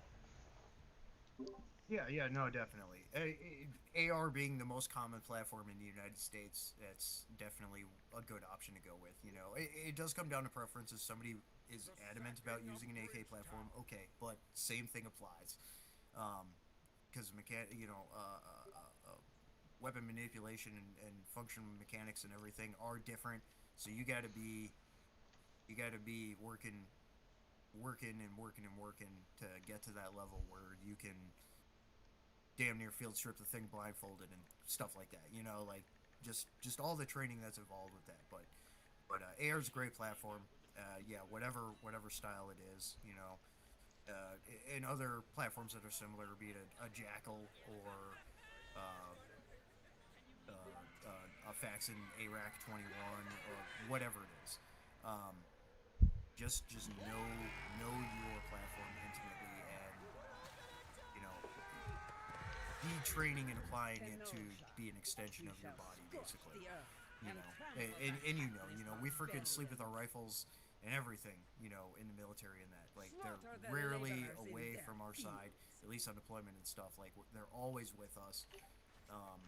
Out in FTX's bivouacs and all that, they're with you at all times. Like, you know, there's a conditional level there where you are so intimately familiar with your platform and are able to use it as an extension of yourself. Like, it's practically a part of your body at that point. If it's not, then you're gonna die without it. I know what was it? When we did a rotation to Eastern Europe, I was on PSD. I don't like talking about work a lot, but I'll talk about it. I was on PSD and I was in the Big Red 1, 2nd Armored Brigade Combat Team, the same unit I talked about before, and I had an M9, and an M4A1. M4A1 with an ACOG and a PEG 15, and an M9 A1. M9A1, and dude, my M9 was beat up. This thing was beat up. We're still rocking the 15 rounder, like old school, right? But dude, that thing went everywhere with me. Everywhere that deployment as a Bradley gunner and as a Bradley commander, or I was technically a jump gunner because it was for PSD. So there was one NCO that outranked me that was technically the Bradley commander, and I was the jump gunner for like when the big boss is in the vehicle. But yeah, dude, that M9. I took a picture of it. I'll have to pull it out at some point. But that thing looked like it had been in every ammo crate or something, just shook around. Like the finish off was like in the white in a lot of spots. You know what I'm talking about? Yep. Yeah, my first contract deployment, we had the company had bought up a bunch of government retired M9s, and yeah, they were very well loved, we'll say. Yeah, the biggest issue with the M9 was the what was it called? The thing that raises the locking block. We had issues when Because you're engaging the safety and then taking it off safe. The locking block, especially when we did like EIB and stuff like that, the locking block would break on them. I think it's called the locking block. Someone will know in the comments.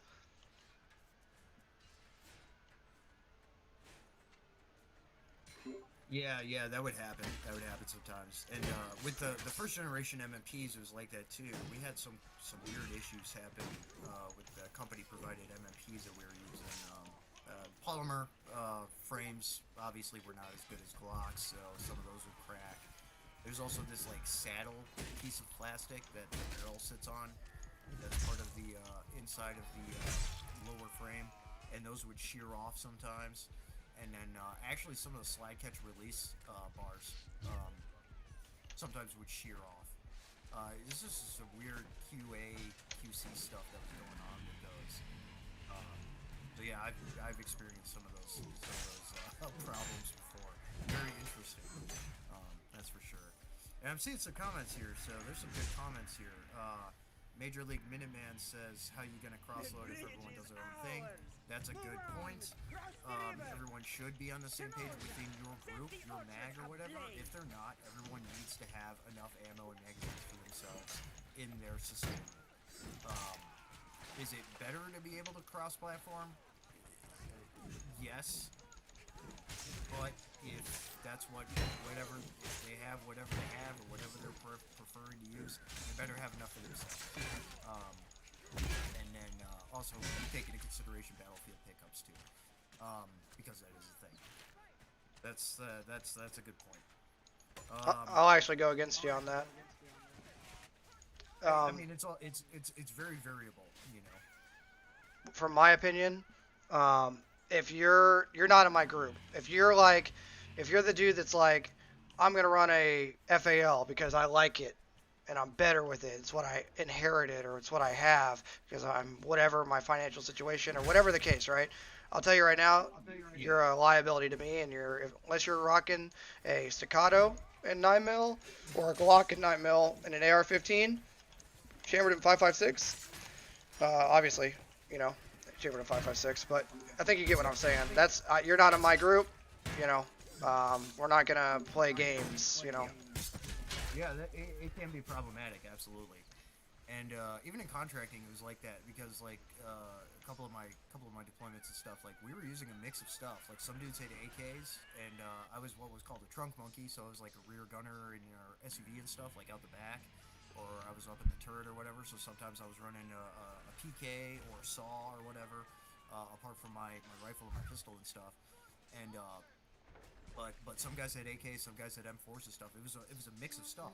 So we had to have a lot more ammo with us for each platform. You know, yeah, each guy that's was frustrating. Each guy was responsible for having somewhere between 15 and 15 plus magazines for themselves. You know, obviously you got given out by the company and stuff with the ammo and everything, but everybody, I mean, we were loaded to the teeth anyway in that kind of work, but you had to have sustainment for yourself in that regard, just because it's just how it was. So you had to make do with that. But for your group, for your mag and stuff, no, I agree. You should have some cross-platform compatibility. If my mag is all like, okay, we're all gonna use AKs now, okay, I have an AK, I can do that. You know, if everyone's like, oh, we're gonna do ARs, okay, game on. You know, so that's what we're gonna do. So, and that's what I was saying before with having that knowledge and that versatility to be able to use different platforms proficiently. That is a contributor there. Because I know there's a lot of dudes out there that are using different things within their groups and their mags. A lot of guys try to be somewhat standardized and universalized with the stuff that they're using, same calibers and things like that, and that's good. But sometimes that's just not the case. Whether it's exigent or otherwise, you know, there's that factor to it. And again, battlefield pickups too. You know, you come across in Minecraft, you know, you come across an M16 or whatever, and your guys are running ARs and you ran out of AK ammo, well, there you go. You got something to be compatible. So, Well, that's what. And guys, if it sounds like if I'm cutting them off, it's because I'm trying to avoid the echo. It's why in the next one we'll have a better planned out because I'm echoing off of him. But that's why I think I think I think the conversation we're having right now is more of a 2010 conversation. I think in 2024, I think we need to be harder on people. Not harder like bully at people, but I think it's like, I think we need to tell people, dude, it's 2024. We live in the United States. Unless something changes in the next 2 to 3 years, there's so much 5.56, 2.23, and there's so many ARs and Glocks out there that it's time to start telling dudes like, honestly, we don't care what you like. You can go LARP whenever the Minecraft server isn't actively happening. But when the Minecraft server is actively happening and we're using this stuff for real, I don't care that you like AK. Like, you're not in my group. And I think it's, and I'm being real. I have no time or place for somebody in IRL Minecraft that thinks that they like a certain thing. I'm just going to tell them how it is. Like, thanks for coming out. Sorry. Like, I need to be able to go to your kit when you get hit, pull a mag or two off your freaking kit in Minecraft and be able to suppress the enemy and not worry about, oh, he likes 5.45 AK, so he's rocking a 5.45 AK. I don't give a damn that you like 5.45 AKs. You can like them when the Minecraft server isn't happening. So I'm very much of the opinion of it's time to stop having these nothing fancy 2010 when your buddy has a 12 gauge shotgun but you have an AR. It's like, no, he's not going to have a 12 gauge shotgun. He's going to bring what is required. So if you're watching this video and you're like, well, my buddies, it's hard to get him to commit. Okay, find a better group, right? That's why we have our Trench Discord, to find real people that are serious about the serious application of Minecraft gear. Like, I think it's time, not time to bully people, but time to get real. And it's time to get prepared. And if you're...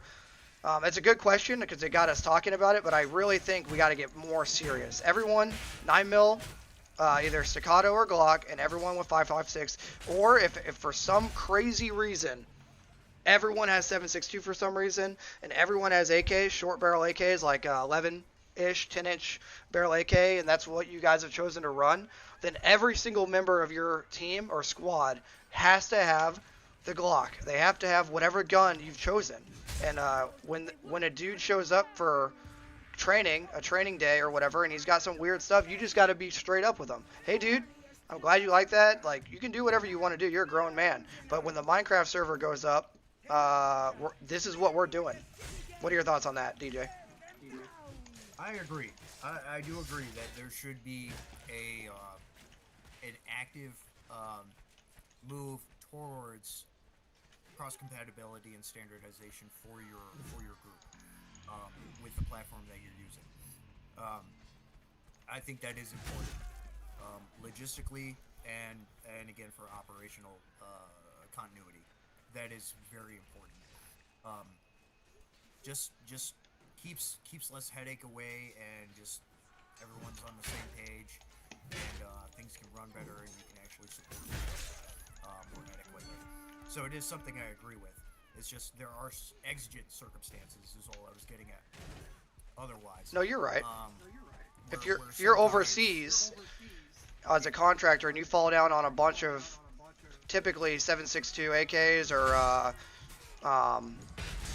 freaking G3s, right? If you fall down on Glock, Gen 3 Glocks or Browning high powers, I'm just listing stuff that you might fall down in the contractor world. Everything I just listed, basically. AK-74, AKM and 7.62, Browning high power, Glock Gen 3, 19s. That's the stuff you're going to fall down on most of the time around the world. Or ARs, okay? So if that's the case, that's not really what we're talking about, though. We're talking about here. We're not talking about here. We're talking about our Minecraft server. Yeah, 100%. 100%. And I agree with you. I do. It's just, yeah, if everyone's kind of, getting to that point where everyone wants to run AKs, everyone's got to run AKs. If everyone's going to run ARs, the majority wants to run ARs, you better start running ARs. So I 100% agree with you there. The other thing, too, with the 308 thing, that's also a common cartridge here, and it's good to have for your specialized roles. That is something that's going to be very useful for in the future. And I like that because there are certain other platforms, be it an AO10, an FAL, whatever, that also use 308. So apart from your precision platform, you have opportunities to have extra tools with you for force multiplication with a more powerful cartridge like that. Apart from your specialized roles and special purpose tools and things like that too. So again, all logistical stuff, all sort of what your individual teams and groups, are looking at and things like that. But it's just another point there is alongside 5.56, 308 is common and is a good route to additionally utilize as well in that standardization of things for you. I'm going to actually disagree, and I'll tell you why. In 2024, there's not a lot of 7.62 guns. When I say 7.62, I mean in 308. There's not a lot of 7.62 by 51 guns that are reliable that you can put 5,000 rounds that don't break. Unless things get better, unless Knight's Armament starts making a gun that costs $2,000, or unless Daniel Defense starts making a gun that actually can run the test of time, their DDM, I want to say it's the DDM5 or DD5, the 308 gun that they have. Unless they start making those, nothing against them, but there's no reliable 308 options that run for long periods of time without them breaking. For like the arrow gun broke, or the PSA guns don't run reliably. No 308. There's no 308 other than a Knight's Armament that runs reliably right now that guys can afford. So. Well, there are a couple. There's DPMS and there's CAC, KAK. They both have DPMS has full build 308 platforms. They're one of the original companies that was making SAS, and they're still in the game. You can buy their stuff on a number of websites completely cheaper than their own stuff. Most of the rifles cost $900. Well, can you do me a favor? Sure. Can you look up the price of 5.56 55 grain and look up the price of M80 ball? Just on whatever cheapest bulk you can find. Obviously 5.56 is less expensive than an 80 ball. I mean, significantly. So 5.56 is sitting somewhere between 45 and 60-something cents a round, and it's more than that. It's gone up. About 84 cents to a buck a round. Yeah. I think it's gone up. I think it's 55 cents for 5.56, and even way higher for 308. The point I'm trying to make is, not only if your bolt breaks on your 308, there's no interchangeable replacement parts. So there's problem number one. Problem number two is there's no realistic, reliable options that will last long term. You can't convince me otherwise. And part three is, if they don't train with 5.56, they're not going to train with 308. So now if their bolt breaks are screwed, if they don't train with 5.56, they're definitely not going to train with the 308.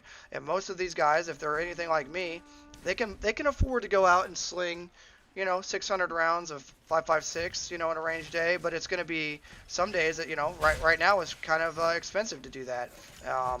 And if they're not doing it, the average guy isn't doing it with 5.56. I guarantee you they're not doing it with 308, and you're not going to have the replacement parts or the supporting equipment to be able to run a 308. I'm sorry to disagree with you, but it's just my opinion.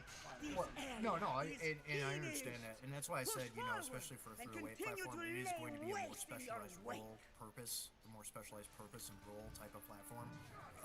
Probably more in your precision defensive marksman, aka sniper type platform, more than anything. Apart from a potential homestead support in this platform, but much more specialized, and not going to be a common deployment type of system. So that's the only thing. Just the additional tool in the toolbox for your group for defensive purposes and otherwise. Other than that, no, definitely be focusing on what your primary tools are going to be. Definitely. That's why I like conversing with DJ guys, because we don't always agree on things, but there's a lot we agree on, there's a lot we don't agree on. But that's why. But now I kind of hear his opinion, he hears my opinion, and that's why it's important to have these conversations, because he makes a good point or I make a good point. You take it back and you're like, oh shit, maybe I should or should not be running this. Maybe this person made good points or this person did, right? It's just things to think about, right? There's no right answer. If your whole group is like, we're going to run 308 because we all make $500,000 a month and we're all rich or whatever, or we have all CAC and we can do it. Fine, dude, do it. Just have like, 3 replacement guns because you're never going to find a CAC in the wild. You know what I'm saying? So we're speaking about this stuff from our foxhole, right? So DJ is talking about this stuff from his financial and his past presence, whether it be from deployments, whether it be from contracting, whatever his past experiences are from. And I'm talking about it from that, and that's why this is important, guys. As Minecraft players, we have to be realistic. We have to be we're not bullying each other, right? Like we talked about. But DJ and I aren't like arguing, but we are like we're sharing our opinion, and that is where better Minecraft players in our community are born, right? Because now we hear the other guy, and maybe 2 weeks from now I'm like, hey DJ, I just found this new option. It can survive 10,000 rounds. We can buy this new mysterious rifle for $2,000 per unit, and we can get this bulk 308. And maybe it is better, right? Maybe this experience up being a good gun. I think you know what I'm saying, right, DJ? Yeah, absolutely. Yeah, 100%, man. And that's the thing, that these kinds of constructive conversations and discussions, I mean, that just builds the community. It strengthens the community with constructive dialogue like that, and it gives people ideas too. Some people probably already, in who's watching here and stuff, and in the chat, they probably got their wheels turning a little bit in their head, going, "Oh, hey, I need to talk to so and so that's in my group, and we need to get him, switched over, working towards getting on this platform with us, or whatever it is, and that's good. That's building continuity within the community and your individual teams. So no, I love these kinds of discussions, man. They're great. When they're good and people aren't just digging in on each other because they don't have the next new shiniest thing. Like, those are the conversations that matter. So yeah, I'm right there with you, bro. Let's read Philip's comment. Thank you for the $5, Philip. You've been a long-time supporter of this channel, Philip. So thank you for the $5. Do you think minimum standardization for squad should be the same? Oh wait, did we already talk about that, or no? Or is this a new question? Well, that's what we were just talking about, really, with the 5.56 stuff and everything. So, in short, Phil, yeah, yeah. You should have a standardization between the whole group. Yeah, we just had a long conversation about it. Basically, it's not sexy, but I'm gonna say what we just had a long conversation about. Everyone should have the same handgun, the same magazines, whether it be Glock 19, Glock 17, Staccato C2, Staccato P, or an M&P. Any of the reputable companies. We're not going to list them all here. M17s, you get it. Everyone should have the same one of those, and everyone should have the same rifle mag. And you should have some guys with red dots and some guys with ACOGs. And that's how you should run it. So. And as a caveat, if people are that stubborn, and don't wanna switch over to a standardized thing among the group, they better be damn good with their platform and have enough to sustain themselves. Or, not gonna ostracize them in front, obviously, but they need to be able to provide for themselves and hold their own. If they're not good. But that should not be. And they're gonna get bullied. Basically, you're gonna get some form of bullying if you're that weirdo rocking a FAL. So, just be ready for that. Is what I'm saying. That's my backup gun. My battle rifle is my backup gun. Guys, expectation. It uses a common cartridge, so I have no complaints there. I have enough magazines and stuff to sustain myself with a backup platform. Again, a backup platform or a defensive suppression platform. But it is what it is. Obviously, I'm going to go with an AR, whatever my group is deciding on for the time. In an exigent situation, I'm grabbing everything. So, and making sure that I have it available for myself. So, I see one comment that I want to have a discussion on. So LPVOs. I want to have a discussion about LPVOs. I'm going to tell you my opinion right off the bat. I think there are good ones. Okay, there are good ones. However, you're going to spend $2,000. So if you're rocking a $500 LPVO, I'm not going to say you're wrong, but I'm going to say I would rather have a quality $550 Red Dot or EOTech rather than a $500 LPVO. LPVOs, I feel like the minimum entry is about $1,800. They're heavy. They make the gun physically top heavy. You're never going to use the highest magnification. So let's say you have a 1 to 6. If you have a 1 to 6 LPVO, you're only going to realistically use the 1 to 4.5. Typically, the higher you get a magnification with an LPVO, the more useless that optic is. So say I wanted really good 6-power magnification, well then I would have to get a 1 to 8. Say I wanted, you guys get the point. So whatever that higher level of magnification is, realize if I get a 1 to 6, it might as well say, yeah, it's a 1 to 6, but it's really like a 1 to 4.5, because the upper ends of magnification for a cheapo LPVO are going to be just trash. You're going to freaking hate it. You can look up Brass Facts. He has a ton of videos on this, extensively testing. So in my opinion, unless your LPVO starts with a 2 and has 4 digits, or 1.8, and I say that because there's a specific optic, SIG makes an optic that I believe is still around 1.8. But unless your optic starts with a 2 and is a 1 to 6, and you're willing to just be inherently worse at a lot of things than either a red dot with a magnifier or an ACOG, then yeah, sure, get an LPVO. But I will judge you. I will ask you what optic that is, and I will wonder about your decision making. What are your thoughts, DJ? There's some good LPVOs out there. For what price, though? Yeah, that's a big price. You know, I like some of the Vortex LPVOs, and Primary Arms does have a couple of really good LPVOs. They've been doing really well in that game for cost-efficient LPVOs and other optics, obviously. But you're right in saying that even with that variable preference, there only is a select portion of that magnification that you're typically going to be using. While I do like LPVOs more than red dot and magnifier combo, I'm just not a fan of those. RCOs, so your ACOG, your SLX 5x36 and all that's my number one go-to. An LPVO would be a slightly edging out a magnifier and red dot combination, because that does get heavy on your gun as well.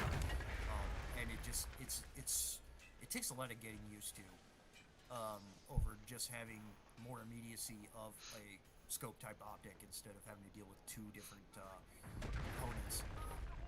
While there is obvious usefulness with red dots and holographics and things like that, with the magnification, magnifiers typically have really bad eye relief too,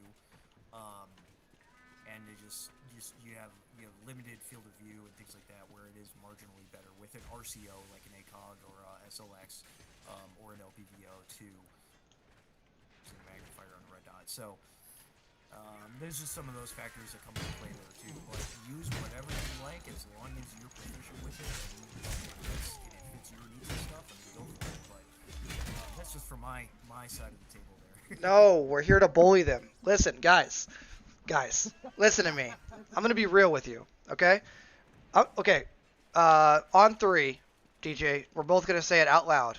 If they could have the best option for an average, just a regular dude, what is, out of all the different options for optics or whatever, what is the best option if they want to put something on their rifle? We're both going to say it at the same time. This is not rehearsed. Ready? 3, 2, 1, red dot. RCO. Oh, okay. I see why you said that, because you thought I was going to go for the magnification and be able to still engage. Oh, no. I mean, that's just That's just what I would recommend is an RCO, be it an ACOG or an SLX or an LCAN or whatever like that. That's what I recommend. Like those are my favorite optics, hands down. So that's what I'm recommending every time. Right. So I broke an ACOG. I still need to send it in. We don't know what happened. Oh, that was so messed up, dude. Like it is rare to see an ACOG break. Right. So what I'll say is, I'll even go. I agree. I know why he's saying that. That would be my next option. My first two options. First one would be red dot, a cheap like 500-ish range like Holosun, or like I would say around 550. A red dot. There's a bunch of them out there. Find one, get it, get a red dot, Loctite it on, zero it, change the battery every year, right, and you're good to go. Okay. That's the number one option. For my prior infantry, or I'll say professional LE, or prior infantry, or just the trained people that can accurately hit from 0 to 500 with irons, if you're in the 0 to 500 crew, I'll even narrow it. I'll say 0 to 300 and you can hit with irons, fine. Rock your irons, buy an extra couple cases of ammo, and keep training. So if you're asking about LVVO but you haven't put 5,000 rounds through your rifle yet, whoever asked, you need to first of all, you need to stop. You need to put the cocaine down. You need to think about how many rounds you have through your gun. Okay, oh dang, I only have 200 rounds through this rifle. And guess what you need to do next? You need to get real. Let's freaking get real. Get real and start training more and buy it. Consume less, train more. Would you agree with that, DJ, or disagree? No, I 100% agree. You need to train, and be proficient. If you just need to use irons and train on which everybody should have some fundamental training with irons as well. But you absolutely need to be super proficient with your rifle. You should be able to put any number of different kinds of optics on your rifle and be able to use your rifle. You know, so you need to know your weapon intimately, and you need to have the time behind the trigger and stuff, getting rounds down range and knowing that platform. Apart from having the ability to understand different optics and then figure out what is going to work best for you in the long run to use. There are a lot of people out there that like to play Barbie doll with their stuff and changing their stuff out every other week. Yeah, stop doing that. Yeah, don't do that. And when he says any optic, he's not talking about some $200 crappy optic. He's talking about like a $400 to $500 quality optic. Red dot, right? That's what he's talking about. Yeah. Don't be buying like a bar star or something. No, freaking go with a reputable, brand and retailer, something you know is reliable, and that includes some primary arms products. But whether it's Trigicon, whether it's Aimpoint, whether it's Holosun, Vortex, whatever it is, it is a financial investment too. I like primary arms because they are cost efficient, but some of their stuff is not nearly as good as some of their other stuff. The premium line stuff uses Japanese glass and all that, and it's good to go. So you need to really do your research and put the investment into training, apart from getting some of the things that you want for your weapon, and that goes for other gear. But yeah, with an optic, like it should be reliable. You should know that it's reliable. I can say that the SLXs, the Gen 3 5x36s, RCOs that Primary Arms puts out, those are good to go. It is the poor man's ACOG through and through, and I love them. And some of their micros are great. The micro prisms are great. Another thing why I really like prism optics is because it's X reticle. Because like with illumination, and this goes for dots and everything too, I use very low level setting illumination. I don't like my dot to be bright because it washes. Most of them really wash out, what you're trying to look at in your target and stuff. So I keep a real low illumination levels. With the edge reticle stuff, so your prism RCOs and things like that, I like those because I don't have to use the illumination if I don't want it on, and I still get my reticle. That's an extremely useful thing to have. And that's something that people need to consider too. Here I think the problem is, so we got 50 viewers in here. I want to play a little social experiment. There's going to be 3 guys. Everyone just listen up real quick. There's going to be 3 guys that are going to break into your house tonight.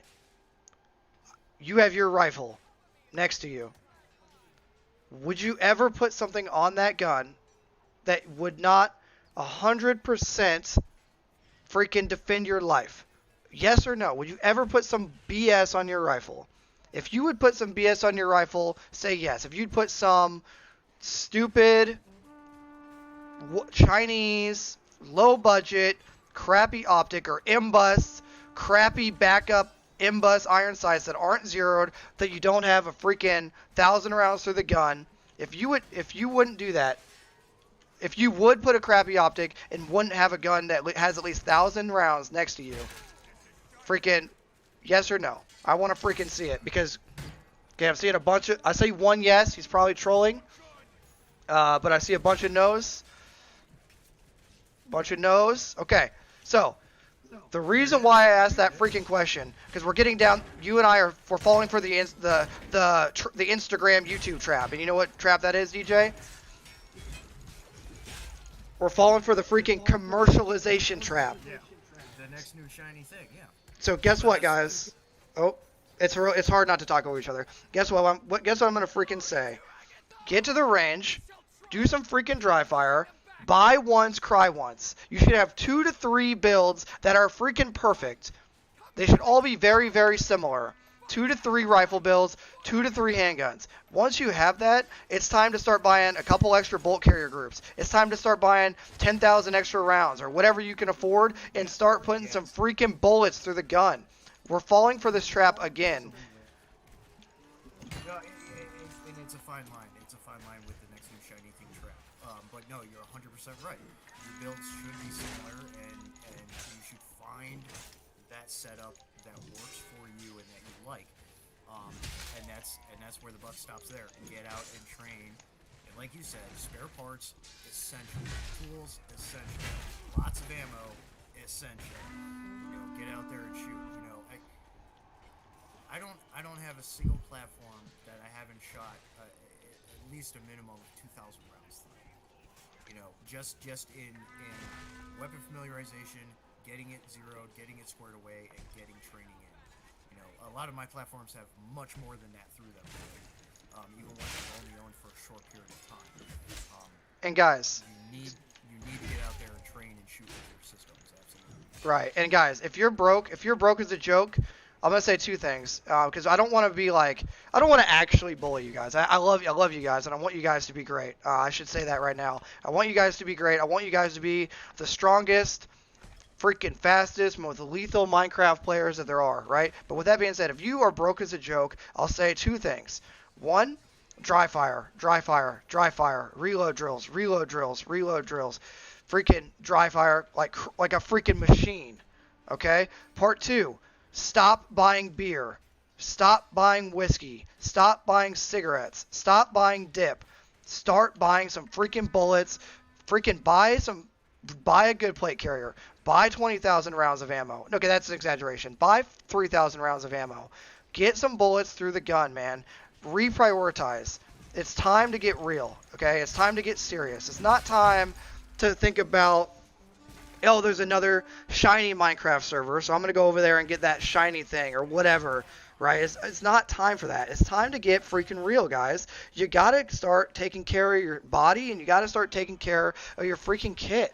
You can't keep doing this. I'm sorry to get so freaking aggressive here, but you can't keep doing this, man. You got to stop being a consumer and start making your freaking systems work for you, okay? So if you have 15 rifles in the safe and 95% of them are trash, sell those, buy a ton of ammo, buy 3 or 4, however many you need to make yourself feel nice at night, and freaking train on those platforms.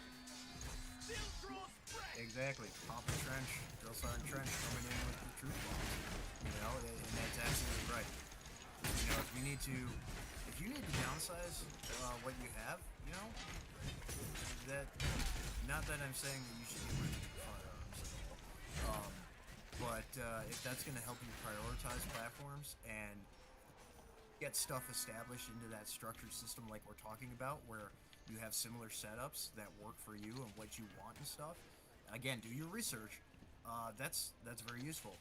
Um, and yeah, be financially smart. Absolutely. Um, You should not be don't going go into in don't be debt to going into buy a debt to freaking buy a optic. freaking optic. Yeah, yeah, that too. But you shouldn't be going out eating fat burgers every day. You know, cook at home. You know, going to the grocery store is going to save you a lot more money in the long run than going and eating out every day. You know, freaking.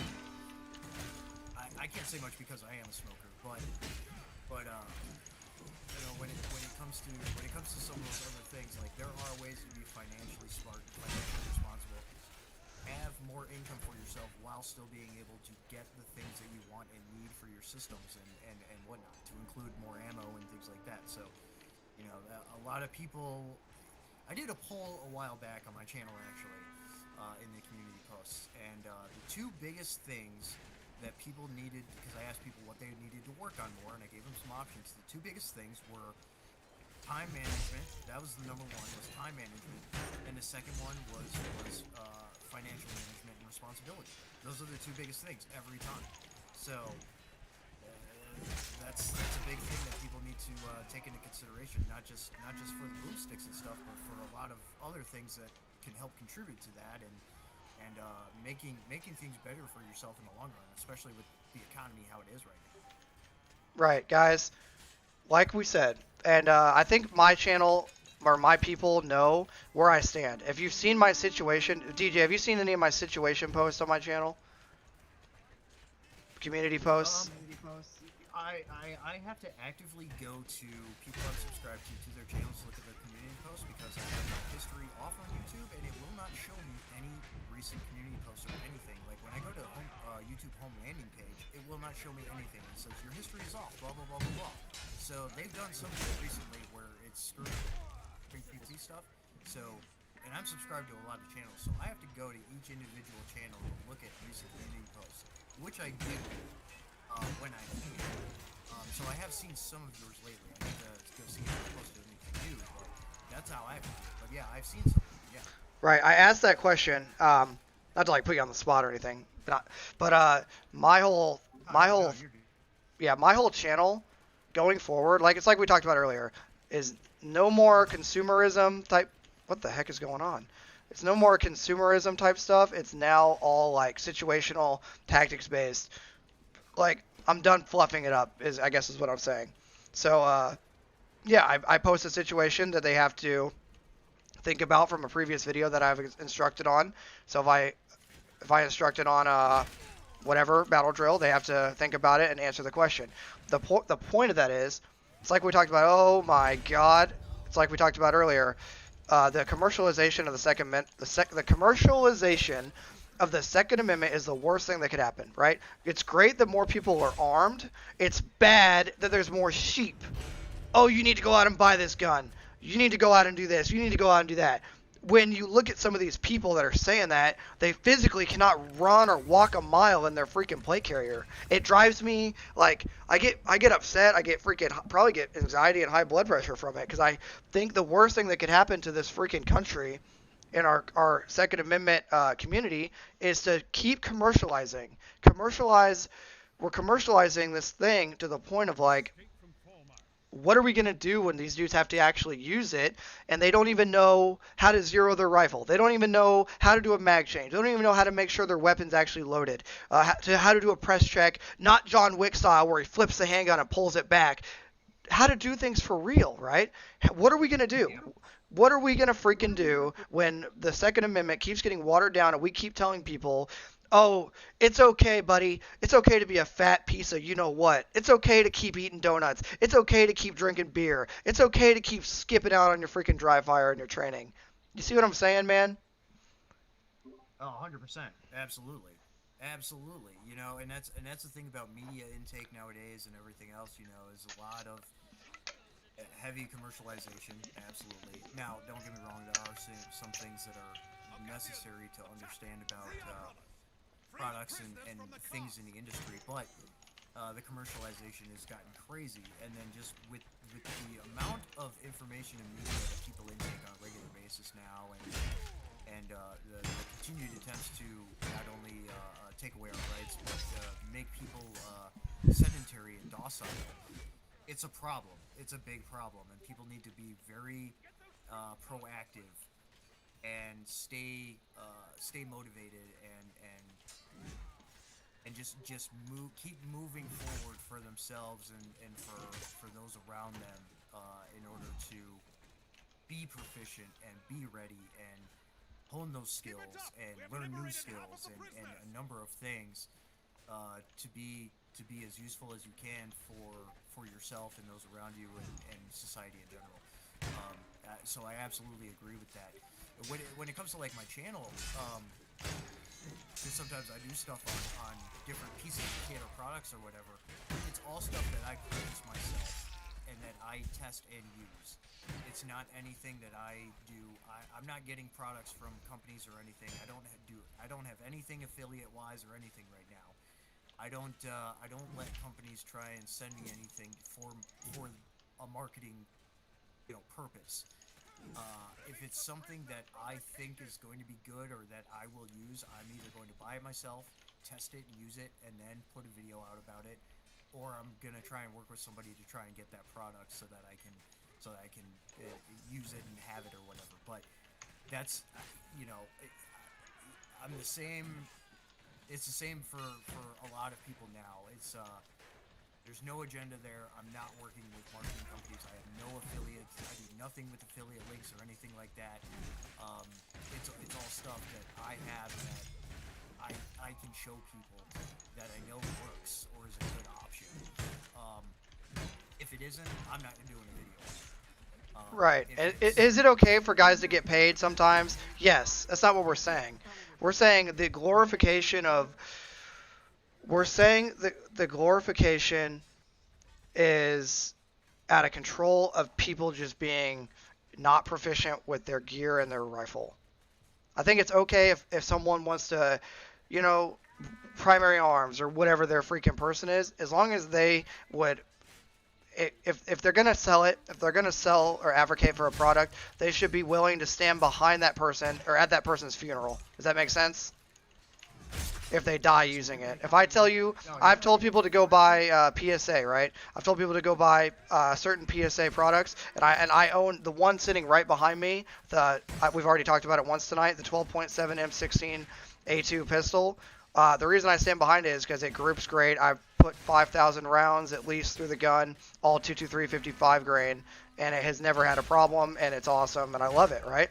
So if someone got killed in Minecraft using that, I would go to that funeral and I would know that it wasn't the gun. It wasn't something, unless it was a bad one. Of course, it was lemons. But I think we're not saying that content creators shouldn't get paid. We're saying that if you're going to advocate for, because I have an ACOG that broke, right? We already talked about it tonight, but I have an ACOG that broke. So if I advocated for, which I don't, they don't even know who I am, but if I advocated for Trigicon, right, and someone had a bad freaking optic and it led to their them being hurt, then that's just the nature of the beast. But that's not what we're talking about. No, right, exactly. And that's the thing, you run it, you've tested it, it's good to go because you've put a lot of time behind it. And that's the important thing.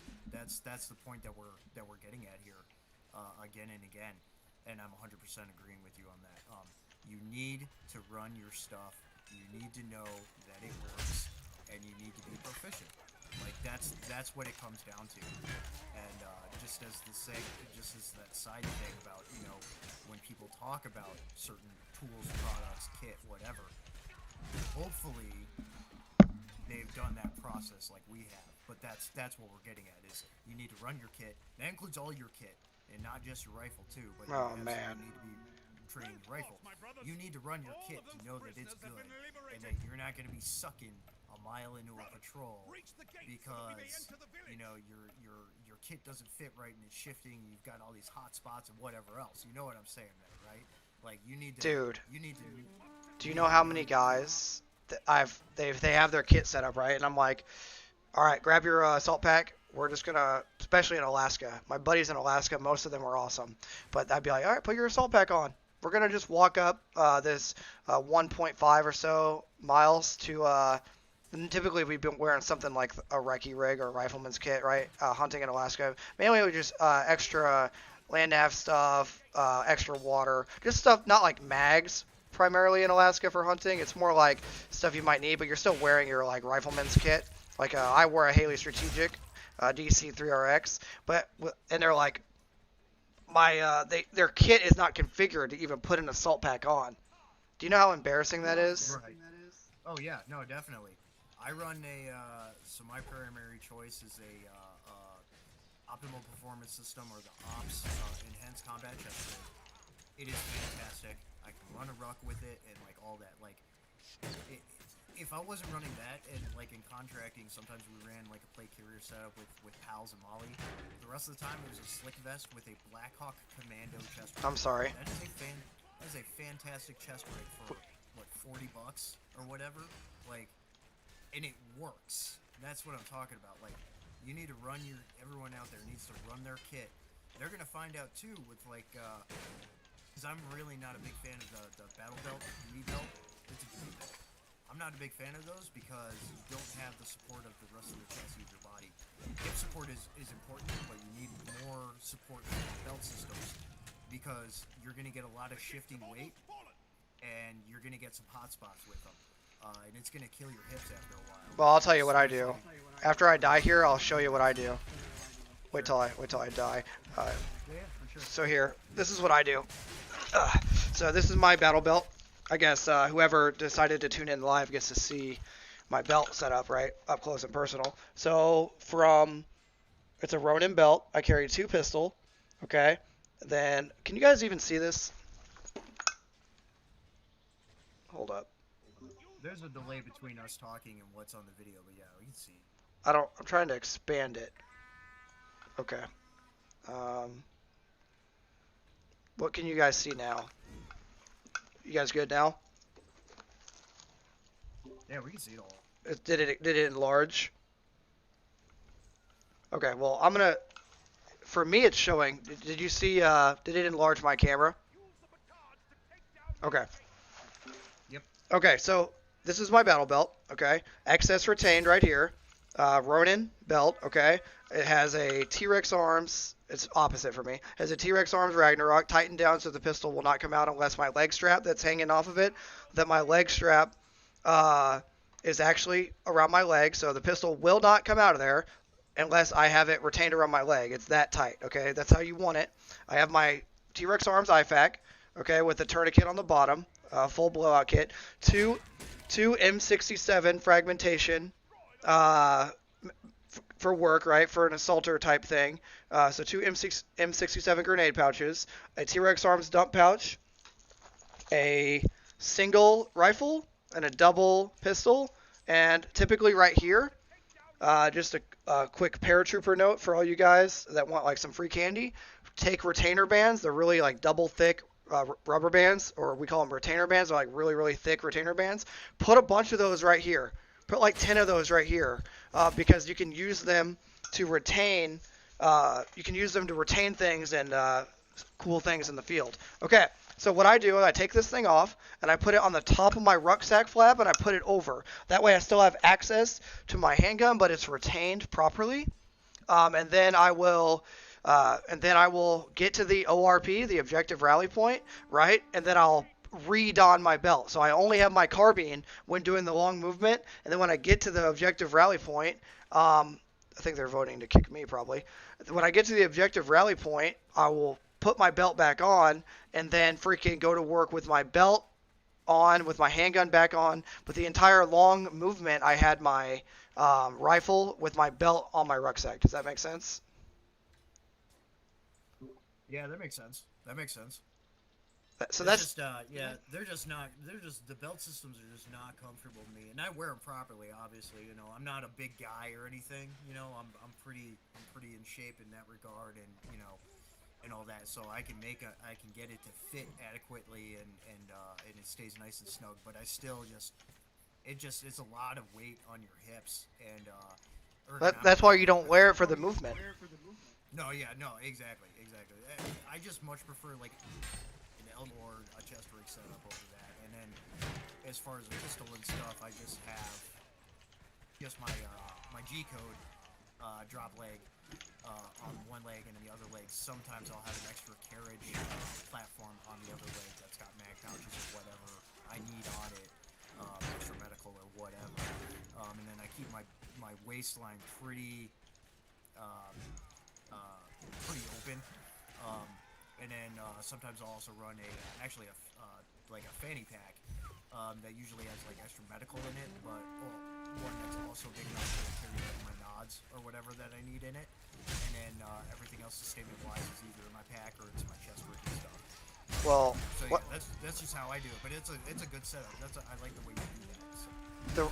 You're rocking a drop leg. I would love to. I'd love to get you into a little bit more. I know why you're rocking it. Like we said, you're from the generation a little bit before mine, right? So you're a little older than me. You're from the generation of guys before me. So I guarantee you, in 15 years, there's going to be a bunch of guys saying, "Trench, why did you run a staccato?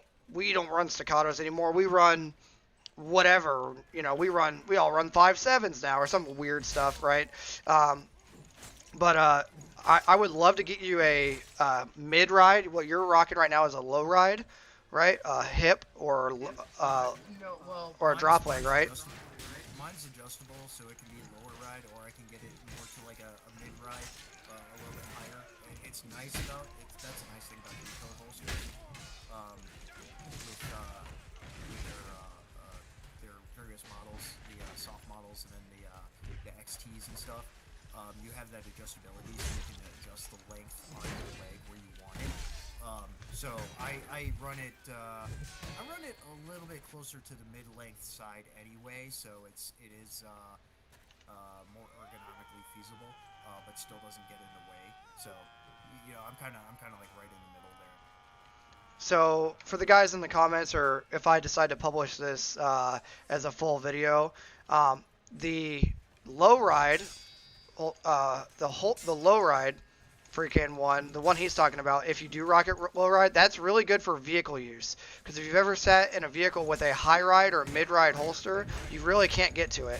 But if you've ever sat in a vehicle with a low ride or a drop leg holster, typically what they're called, a drop leg holster, you can get to it really easily because your hand is naturally on your handgun at a 90 degree, like on your thigh. If you're sitting down right now and touch your right thigh, that's where your handgun would be for a what's it called? What am I saying right now? I just had an airborne moment. But no, and you're absolutely right for drop legs for vehicle-based stuff, especially for contracting, because we're in vehicles a lot of the time. And there's something to be said for that for people that do live in more urban type environments, especially because they're going to be vehicle mobility reliant. To a degree, there is some efficacy there with whether it's a lower riding drop leg or a mid-length drop leg. There's something to be said about that, but it is very much because of vehicle application. But also at the time, it was just a thing to keep it out of the way because also and this was when I was in the Army and stuff, we were still in that transitional period between using Alice Web gear and the upgrade of Interceptor body armor system to have PALs and Molly on it, which we started doing. So it keeps the drop leg keeps the pistol out of the way from your LBE line gear and stuff. Makes it easier to get to as well. It keeps it out of the way. So there's something to be said about that too. Obviously, equipment has changed since then. And it's much a little more slimline in a lot of ways. But for vehicles, absolutely, a drop leg or a mid-length is still a very good option to have. If you're going to be vehicle reliant, it's a good option to consider for yourself. Right. I think that's important for guys to understand if they're getting into this, if they're not really, they don't know where to start. I would personally highly, highly, highly recommend a mid-ride unless you're literally going to be stuck in a vehicle 24/7 for your job and you rarely get out, right? Yep, absolutely. I'm seeing some good comments here too. Yeah, All-American Prepper uses drop leg and draw faster. Yeah, it's in a fairly intuitive spot, fairly ergonomic. For me, I drop really quick out of it too, so same boat there. Well, I think what All American's probably talking about is a lot of guys when they first got a holster, Okay, they would have it on their actual hip. This is mid ride, right here is mid ride. Okay, and then obviously hand all the way extended, like mop arms, right? That is what's the word I'm looking for? Freaking drop leg. This is drop leg. This is mid. This is high. Belt line. Belt line, mid, drop leg. Okay. So what a lot of guys, when they're like, I can draw it quicker, it's because they had it on their belt, so they were doing this to draw the gun. So say beep, and they would do this to get the gun.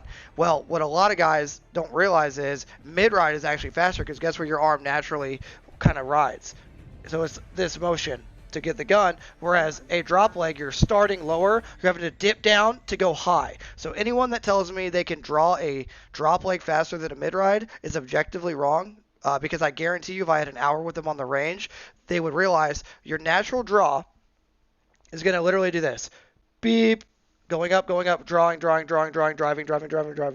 as opposed to beep, down, unholster, up and out. Does that kind of make sense? No, yeah, it absolutely makes sense, and that's why with my drop leg, like I don't have it like low. I have it a little bit closer to the mid ride, mid length type size setting with it, sizing with it, because it is faster and a little bit more intuitive, but it's still in the drop leg configuration. So, but yeah, no, I totally agree there, absolutely. Right. So anyone getting into this, because guess what? If God, I keep drawing the. I'm having like major concussion syndrome right now. For anyone that doesn't know, I'm former airborne dude. I got like at least 45 on my jump log jumps. So anyway, freaking a drop leg is slower than a mid ride, just based on how the human anatomy works, right? So whenever someone tells me, oh, I can draw faster from a whatever, I'm like, no, you can't. You just never tried a proper holster. You know what I'm saying? Yeah, absolutely. Geralt, come here. Sorry, I'm just going back through the Geralt, up. here a little bit. Let's see here. Because there were some good comments, good points here. Well, we got 52 dudes in here. Guys, if you have a question, ask. If you tip, there is a tip feature that we'll definitely answer. If you tip even a freaking $1, we'll actually answer. Obviously, like I always tell people, invest in the people that invest in you. Like, we're not obligated to answer your question. We would love to, but we're not obligated to answer every freaking question, right? Yeah. I think that goes without saying. Oh yeah, absolutely. Here's a good comment. It was so from Major League Minuteman. It also say there's a lot of BS artists out there that are selling BS training, or at least in the case here where he is. And then Steel and Brass. Other problem they see is people who try to attend as many classes as they can, but don't continue to train those techniques. Classes are meant to show you techniques to get better, not a magic wand. 110%. You need to continue putting in the work and training. It doesn't stop when the course ends. You need to put that into practice and make it a regular thing, where you're able to, with access to your ranges or what's allowed and what isn't, or access to private land, whatever it is. You need to get out there and do that stuff regularly. You know, and even for us professional guys, there are periods of time where it's even difficult for us to get out and do it, but making the effort to get out and do it when you can, when you again, time management, when you're able to, you need to get out there and do it and run your kit and get some time down range. You know, sling and lead. Like, you need to get out there and do that stuff, because there's a lot of people that are not prepared for that. No matter how many courses they take, they're not prepared for whatever happens in whatever exigent situation, Minecraft or otherwise. Like, you need to continue training, and there's a bunch of things that people need to educate themselves on otherwise as well. So yeah, there's just some good comments that I saw I wanted to point Here, out. so one dude, Philip again with a $5. Most efficient way to train and equip a small team of inexperienced yet dedicated dudes. Well, try to contact to equip them. Start minimal, okay? You know the Type 56 was that chest rig, the really cheapo Chicom. You know what I'm talking about? It's like everybody look up Type 56 or the really cheap Chicom rig. That's what I would recommend if guys are really hurting on a budget. Grab one of those. Grab some old Army bandoliers. Like literally what we use to package ammo that bullets come out of, you can rock, they're like literally free. You can rock an old Type 56 with an Army bandolier. It's an OD green, really crappy strap thing. And literally get them a PSA, H&R, something like this. I don't know if I can touch it. Somebody look it up if I can touch on a live stream, if I can touch weapons. But literally get them a PSA, like $1,000 rifle, and that's it, dude. Now you just dry fire, dry fire, and in 6 months or a year, if you have more opportunity to upgrade their kit, continue doing it. But if you're really hurting on a budget, like really hurting on a budget, I'm not talking for most of you. Most of you are just drinking too much beer, drinking too much whiskey, and dipping too much. You just need to reprioritize, sell a couple crappy guns to get better. But if you're like a freaking, let's say you're 18 years old, you're working at Waffle House. That's where I used to work before the Army, was Waffle House, and you need a rifle and a chest rig, get a crappy Chicom type whatever, Type 56, get a freaking PSA, a good PSA. Make sure it's one of their good ones, okay? One of the H&R, Harrington and Richardson, 12.7 or 16, doesn't matter, whatever they want. You can get a 14.5. I like the M16A2 version, and get a deal and get them on the range. That's how I would do it. What's your opinion? Yeah, I agree. Get them something that you know is reliable, and help them get something that is reliable, and just get out there and train with it. You know, just put the work in and get hyper proficient with your systems. Yeah, that's what it comes down to. And for people that are inexperienced but driven, back to Philip's question there, if you've got people that have experience and stuff, like, you need to bring them into the fold as people that can be cadre, as people that can help share the tradecraft and help work with people to put it into practice. All of your basic warrior skill stuff, not just, and a lot of that, again, the whiteboard stuff Trench is doing, and stuff Christopher Larson and Brent0331 are doing. You know, getting that doctrine, getting that education, those warrior skills and everything into place, and fundamentally established, and then drilling them, and training and progressing upon those things, again, to make yourself well-rounded and have that skill set. That in tandem with being proficient and getting the time in and training with your weapon and stuff, like, you're going to be functional, competent, and ready for whatever is coming. And that's the biggest thing. You know, there's a lot of people that are not getting out there and spending, doing 2-3 night bivouacs and stuff. They're not doing any of that. They're skipping the gym too. On top of that, yeah. They're not using the Gucci gear they're buying, and they're skipping the gym. So what are we even? I'm dead. I can't have this discussion while playing gunfight. But and they're skipping the gym, and they're freaking not training with their gear. So what are we gonna do for these people? So to answer your question, I think I might have cut you off. Did I cut you off? No, you're good. Yeah, I mean, I can't. I was in the middle of a freaking round. Sorry if I did cut you off there. Yeah, dude. It comes down to commitment. If you're saying they're dedicated, then you're gonna have no issue. You know, get them a good gun. What are your opinions on handgun or rifle first? What's your opinion? Honestly, both in tandem. Because I mean, pistol. A lot of people are PDC. You know, they're CCWing. They're everyday carrying their pistols. So you need to be able to know how to use that for your defensive applications, defensive daily defensive situation, purposes and things like that. But for everything else exigent and getting out and actually becoming that skilled person, you need to train. Right. I would agree. There and train on everything. Yeah, you need to get out there and train on everything that you're going to be using regularly and relying upon. So.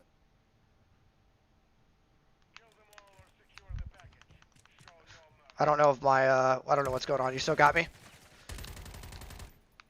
Yeah, it's a little garbled. It might be the game I'm playing. It might not be able to handle. Um, what are some minimum standards? CivTech, thanks for the $5, dude. What are some minimum standards for Minutemen? Physical shooting and skills, radio and medical. Well, as far as standards, the T-Rex arms drills, 50 round drill for both rifle and handgun. It's going to test your ability to actually shoot. You're going to be able to measure the results, and they only take 50 rounds. You can dry fire beforehand on the thing, and then run it, and you can measure your progress over time. Yep. You need to do self-assessments, personal development, and that goes for your whole group, and apart from individually. Yes, you need to be doing personal assessments, like, hey, this is what I've progressed here. This is what I need to work on with this, and so on and so forth. And that goes for all of your equipment and everything too. Again, circling back to that too, figuring out what is and isn't working with your kit. When it comes to I'm not sure if CivTech is okay. So minimum standards for physical. I mean, you and I are on the same page with that. You need to be able to run at least, let's say, 400 meters with your kit on. You should be able to, at a walking pace or a rucking pace, you should be able to move with all your kit proficiently for X amount of miles. Fitness otherwise, I mean, Trench goes into a lot of the additional fitness stuff apart from some other people too. There's a lot of ways to skin that cat, but you just need to be fit, and that includes self-assessment and peer assessment. Skills like radio and medical and stuff, I mean, obviously a baseline understanding. There's some great videos out there, again, from some of the people I've talked about before, along with Trench and some other people, about how to do simple things like a salute report and things like that. Like, you should understand and know how to do those things. You should understand the actual application of METTC. I know that term gets thrown out a lot, but there is a reason for it, especially with mission planning or patrol planning and things like that. You should know how to establish not only a temporary patrol base, but also your OPLP, your observation and listening posts, which are your more forward positions for perimeter protection and reconnaissance-based things, because Minutemen are that application is very much a reconnaissance role with Minuteman activities. With medical, if everyone can go get some kind of medical training apart from CPR AED, like if there's a way to go get some tech, the civilian version of TCCC, Tactical Combat Casualty Care, go get tech medical training courses. There are some great medical training companies out there, probably some locally, all over the country, that you can go do that. And I know our buddy, who's also in the Trench server, Hippie Band-Aid, he's over in Minnesota. He's got a company called Direct Contact Medical Solutions. He does the CLS training with implemented stress shooting and tactical drills involved with the medical rescue and procedural stuff. There's other organizations out there across the country that do that stuff. Those are good courses to take, but again, that's the baseline of training. You need to continue with that training to make sure that you're proficient with it. So that's the biggest thing. That's the thing we're getting at this about, is once you've done that training, you need to continue practicing that training so that you have that continued baseline of proficiency. So that's just some of those things. I don't know what else do you think should be added to that, Trent? Well, and I don't want to attack anybody here. I feel like I prefaced that a lot on here. Why are we talking about the minimum standards? Why is it so often we talk about the minimum? Why do guys always want to know the minimum? I think if you're asking the minimum, your mindset is in the wrong spot. Your mind is a key component of all of this. So if you're asking about the minimum physical requirements and the minimum standards, that's a problem. I need you to expand your capabilities, okay? A lot of guys will say, I'm 147 years old and I got back pain. Well, tell that to the guy that's going to break into your house, or tell that to the guy that's going to outmaneuver you and kill you in Minecraft. right? So I don't like to see that. I don't like to see minimum. I want you guys to expand your capability. I need you guys to get freaking violent and lethal in Minecraft. I don't need you to be out here talking about this soft excuses. So what I would say is be the best person you can be. Push pull legs is what I use. Okay, push pull legs. I'm trying to do a bodybuilding context. Okay, so I'm trying to look really good, but also be functionally fit. But I would say we need to stop saying what's the minimum gear. What's the minimum gear a rifleman needs or a Minuteman needs? What's the minimum physical capability? What's the minimum amount of ammo? Whatever. I think we need to get to like, what's the best? What's the freaking best we can be? What is the best? What do you want?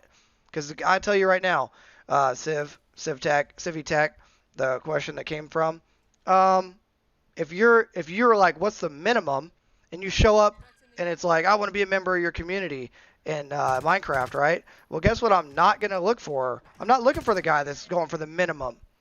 I want the guy or gal, whoever, that is a freaking baller, shot caller, 20-inch freaking blades on the Impala, ready to freaking get after it. So if you're in my chat right now, or you're in my channel, and you came here because you want to just find the minimum, I want to be the minimum, I want to barely make things happen. Well, guess what? I don't care if this thing has 1 subscriber or 100 billion subscribers, but there's going to be no minimum freaking people. I'm not going to surround myself with people trying to get the freaking minimum. If DJ was looking for the minimum, he wouldn't be in here. You see what I'm saying? If DJ came in here like, what's the fattest I can get? You still hang out with me. If what's the worst shot group I can put on paper? Will you still hang out with me? You know what I tell DJ? Hey, thanks for being in the trench server, buddy. But we're never gonna train together. When the Minecraft server starts and things go bad, I'm not calling you. Right or wrong, DJ? No, you're right. So I think with the premise of the question for minimum standard is the baseline. Obviously, you want to strive for excellence, and you always want to work towards progressing yourself and towards that standard of excellence. Again, baselines are one thing, and that's the footing. That's the starting off point. From there, you need to work more and more and harder, and get into not only again becoming an expert, mastering your fundamentals, but also getting those advanced aspects into play for yourself in personal development and your team development and dynamics and everything.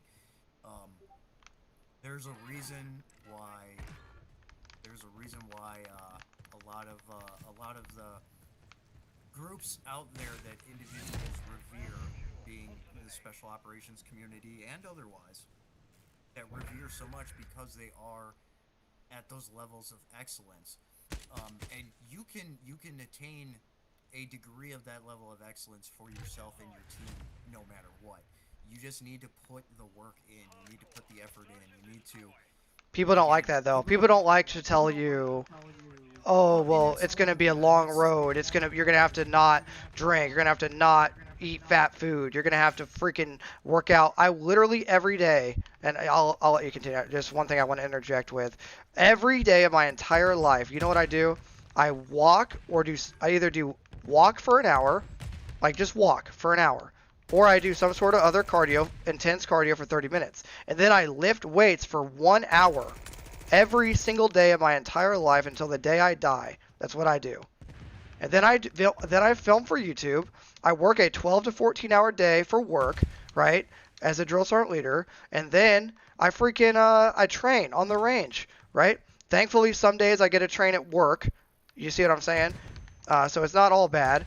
I get to shoot the Army's bullets, but it's about what you put into it, right? So what we're trying to get across to you guys is you gotta just live every day hard and fast. And you gotta freaking get serious about this life. Because at the end of the day, right now, you're running out of time. I want everyone to just take a moment of silence and realize you're running out of freaking time. So you need to use the time you have wisely. So during the day, as you're getting your Minecraft server ready and your Minecraft community ready, you need to realize we're all running out of time. and you need to just come to reality with that. Let's just all get better, I guess is what I'm trying to say. Absolutely. No, I 100% agree with you. Time is our greatest enemy and our best, one of our greatest assets at the same time. Again, time management, something we discussed earlier. It's a big thing. So you definitely have to put in the time. You do, and yeah, it's City Tac. Yeah, that's what we're saying. Obviously, that entry point, that baseline, those minimum standards. That's the baseline. That's the foundation. You need to work up from there, though. Once you do have that foundation and you've mastered your fundamentals, you have to keep moving forward and keep working at it. Um, and there was another comment right before.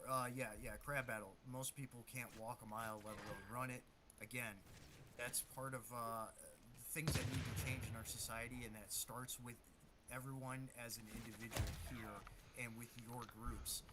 Um, Individual assessments, like, again, you eat less fast food, cook more good food, um, get out there and do hikes. Keep up your fitness, do all that stuff.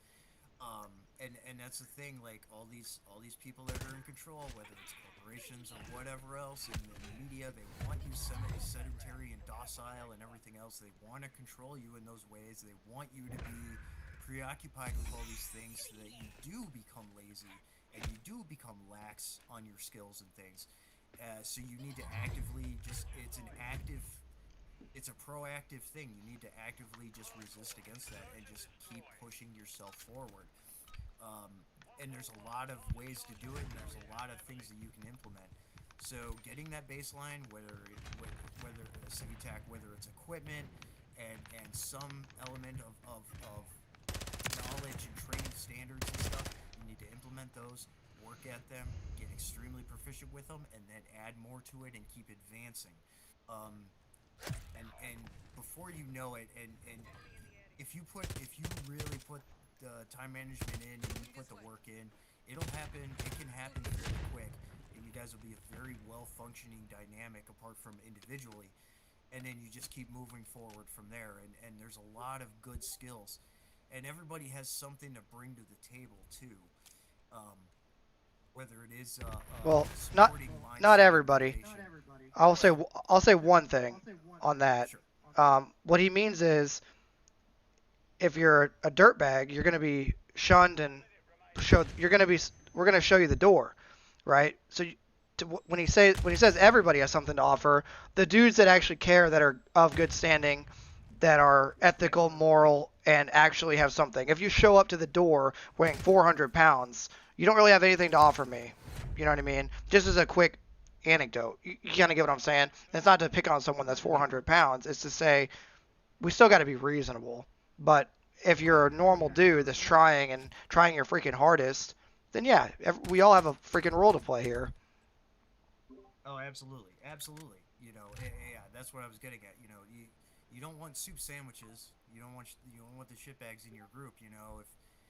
If there's people that are not invested, you even if they're really good friends, they either need a rude awakening and they need that hard discussion to get them on the same page, or you need to just focus on yourself and the group that is motivated and dedicated and wants to be there and do the things, so that you have a fighting chance. Um, that is very important to discern in context. The other thing is the other skills that can be contributed to the group. Who's good with vehicles? Working on vehicles. Who's good with the medical? Who's good with the communications? Developing those skills further is really important too, to make yourself a very well functioning dynamic, and then they can cross train each other in doing it. That's what Special Forces ODAs do. Everybody has their very specialized skills that they're experts at, and then they cross train each other. So everyone has an ability to do more than a base level of medical on each other. They all know how to do the communications. They all know how to work on a vehicle. They all know how to, do whatever, apart from all being good shooters and everything else. So that's another thing. Like, everybody needs to be well-rounded, and that takes that personal development and advancement, which takes time and effort. So people need to, again, they need to think about that, and they need to prioritize things for themselves in that regard, and figure out how they can make that work for them and how they can accomplish that. Because I know a lot of people do work very hard, and mad props to all of the hardworking American people out there. Um, it's important, it's vital that people do their jobs and everything, but again, time management and things like that, like, you can find and make the time to work on your skills, perfect your skills, and advance yourself. And when it just real quick, when it comes to equipment, a baseline of equipment, again, a Chicom chest rig is fine, and then after a while, oh hey, I can get a Condor 7 pocket chest rig, because those are actually solid chest rigs, or an Ops Enhanced Combat chest rig, or a TAPS rig, and modify it from there. Work your way up to the kit that you want, and that's going to fit your needs and everything, and then finally you have a loadout that's good to go. It's a developmental process, just like anything with your equipment, as much as it is for yourself. Just as a side note, but there are some inexpensive pieces of equipment out there that work really well, and work better than some of that quote-unquote Gucci stuff out there that does not work well. It does not marry up with the other equipment that you're using, or the ruck that you're wearing, or whatever. So again, you got to test your gear, and you're going to have developmental progress with that just as much as yourself. But I digress. No, it's all good stuff, dude. It's like, I think the underlying message that we're trying to put out to everybody is just every day. It's hard, we get it, but every day we just gotta hold ourselves accountable and try to be like. It sounds cliche, but we can't. The whole gun community thing is really good at trying to make everyone just feel included, even if they maybe should just get better. So start somewhere and freaking, I don't know, just every day just try to get a little bit better. Every day look at yourself in the mirror at the end of the day and be able to say, I'm better today than I was yesterday, and tomorrow I'm going to be better, and tomorrow I'm going to be better until you either die or I don't freaking know. Maybe they develop a cure for long-lasting life. I don't freaking know. But Yeah, no, for sure. Absolutely, absolutely. You do. You need to tell yourself that on the radio, like, I'm gonna do this today. I'm gonna go conquer this today. I'm gonna go do this today, and then I'm gonna keep pushing towards this goal. And do that. Set goals for yourself. As much as with the time and financial management aspects, like, set goals for yourself. Not a lot of people set goals for themselves anymore. Oh hey, I finally figured out how to do this rope knot, and I finally figured out the best setup for my shelter system. Okay, great.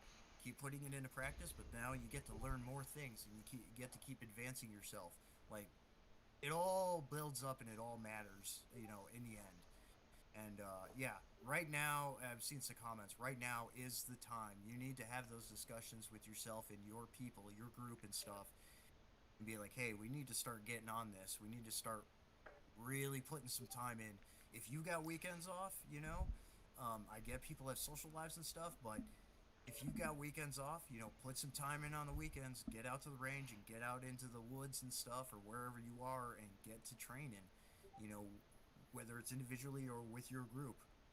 And don't ostracize your family either. Another good point there, get them involved too. Teach them how to shoot, teach them safety, teach them all that stuff, and help them understand that they're going to have a role to play to help assist everyone, when the time comes. Whether it's a disaster, whether it's something more exigent in Minecraft, whatever it may be. Because I say that a lot too. Natural disasters are a common thing that happen all the time, no matter where you are. There's always something to factor with that. Develop plans for that stuff too. Just as a side note.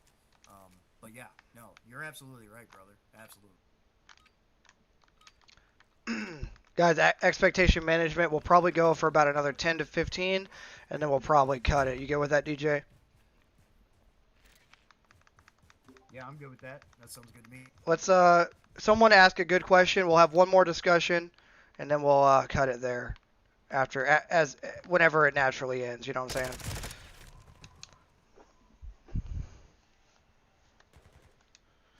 Obviously, if anyone, so use your best judgment, DJ. If you see a good one, or obviously prioritize if anyone does super chat. Use your best judgment. You know what I'm saying? Yeah, for sure. I got you, brother. There are some good ones here. So who is it? Steel and Brass. You just stopped eating like a fool and lost 25 pounds in 2 months. It's still going. Attaboy. That's what I like to see. Good stuff. Yeah, man. Awesome. Congratulations.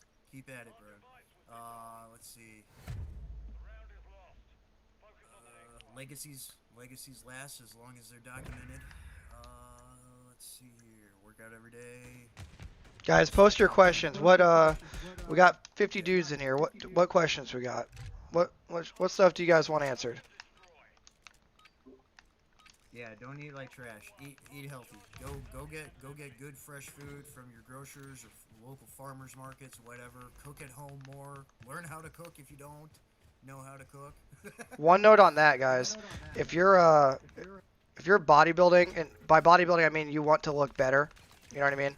That's what bodybuilding means. You just want to look jacked out of your mind.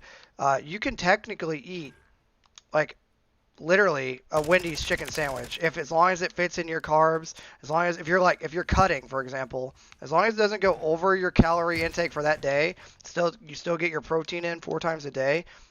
Technically, you can eat whatever you want. Technically, however, will that catch up to you in later life? Like, you're not going to be able to do that when you're 50. You're not going to be able to do that when you're 45. But if you're young and you're in a bulking, you're trying to bulk, if you're in a bulking context, then yeah, technically you can eat some foods. I'm not saying to go out and eat donuts, but technically you can eat things that are high protein, moderate carbs. Like the example is a freaking spicy chicken sandwich, right? From yeah. Jason says he's literally eating a spicy. You can literally, if you're still in a deficit for your day, yeah, you can absolutely still eat that spicy chicken sandwich. You can absolutely still eat whatever, as long as it fits in your macros, okay? As long as it's not too heavy on fat, you still do need some fats, right? For even for brain function and organ function and recovery. You know, I would steer you away from eating donuts and stuff. But if you're like, hey, if you're like, I'm a bodybuilder and I need to get four times a day. I need to get my 40 grams of protein. 4 to 5 times a day, I need to get my 40 grams of protein.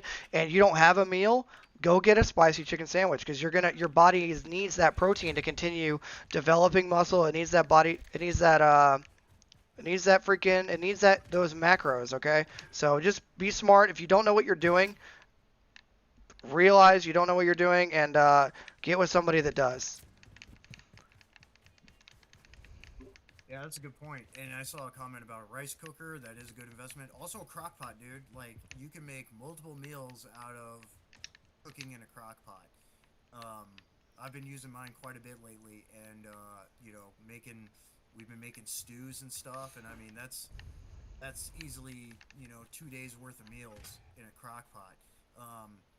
You know, with the right balance of your good carbs and starches and good fats and protein and everything, like, you know, that's good stuff.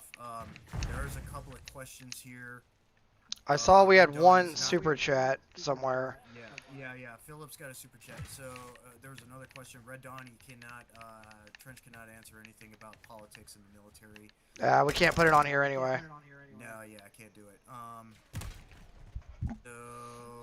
So Philip's super chat question. He says, I tend to pass out and fall asleep while bulking from the extra calories. Any tips to not pass out? Well, bulking, no, you want to sleep. Guys, in a bulking context, you want to sleep a lot. So if you're bulking outside of your lift and your 30 minutes to an hour of cardio, 30 minutes intense cardio, 1 hour of just walking, whatever you decide to do, outside of that time, you need to be sleeping a lot if you're bulking. Your body is literally telling you, okay, you're hitting it hard in the gym. You're feeding me a ton of food, like a lot of food. Hopefully, like we talked about, relatively smart, but still getting your protein intake and your carb intake. You need to sleep. Like, if you're bulking, guys, and we're talking about like bodybuilding, if you're freaking bulking, if you're trying to look jacked out of your mind, then you need to sleep a lot. You're not just sleeping your 8 hours at night. You need to take an hour nap here, an hour nap there. You're going to get bigger. Your body is literally growing. Your body is literally growing, so it's begging you, basically. Go watch any Sam Sulik video, young bodybuilder, right? Your body is literally begging you for that sleep. And when you sleep is when your muscles recover and grow. So if you want to look jacked out of your mind, take a nap, dude. I'm telling you, take a nap. Yeah, nothing wrong with taking a nap. And us grunts, as you know, we can fall asleep just about anywhere. Yeah, dude. Like sleep. If you guys are actually trying to get big, whoever watches this, if you're actually trying to get big and trying to look big and be strong, you gotta sleep. You gotta sleep 8 hours a night, and you gotta take an hour nap here and there throughout the day. You gotta chug a ton of water. Okay, you got to get your electrolytes in, and you got to get your protein. That's what guys mess up every day. If you wake up and you lay in bed for an hour or two, and it's 11 o'clock in the morning, guess what you just did? Everyone, we got 54 dudes in here. Put in the chat. I won't even answer. We'll just give y'all a second to think about what you just did. If you wake up at 9, you slept your 8 hours, you hit legs hard the day before, you wake up at 9, you lay in bed for 2 hours without eating anything. Everyone post in the chat what you just did. We'll give them a second to answer, DJ. I want to see their responses.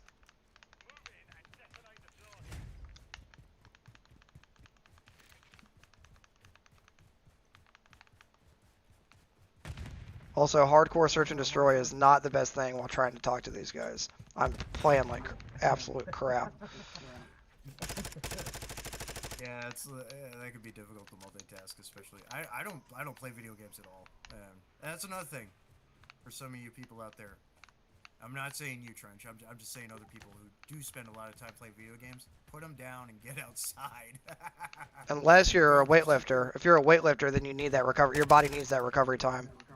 Yeah, that's true. Or some other fairly static hobby. You know, painting. I paint. You know? Anything you're off your feet. I think video games are good because I'm a like beginner bodybuilder, right? I'm on my 3rd or 4th year here, but I think video games are good because it basically lets them sit there, it lets their body recover as much as it can without doing anything at all. If they've already got their cardio in for the day, well, it doesn't even matter if they're going. Oh, my bad, Dad. Dang it. I just killed a guy on accident. But if they're already got a plan to get their cardio and their steps in, and they already got that all hammered down, video games are really good for. Video games are actually really good because it makes you do nothing. Like right now, we have been talking for 2 hours and 43 minutes. Guess what we've done? Guess what I've done? Nothing. Right? I'm just like sitting down and doing nothing is really good. If you guys are trying to get strong and trying to look big, yeah, play video games. But to answer the discussion we were talking about earlier, if you wake up at 9, let's say you're trying to get whatever, you want to bodybuild, you want to look better, okay? You want your muscles to look better, whether it be cutting or bulking, whatever context you're trying to do. If you wake up at 9, you play on your phone for 2 hours without getting any protein or carbs in you at all from 9 to 11, you just wasted a 2-hour window. You have to, how many times a day do we have to consume protein? 4 to 5 times a day, right? Because your body can't consume it all at one sitting. That's one misconception. Guys think, oh, I'll just eat a massive steak meal and that'll be it for the day. No, you got to consume your stuff 4 to 5 times a day. So if you wake up at 9, you waste 2 hours in bed, and then you get up at 11, you go eat your first meal of the day. Now you got to wait until freaking 11:30 at night. You eat your last meal at 11:30 at night of 40 grams of protein, right, and 50 grams of carbs. What did all that stuff just go to?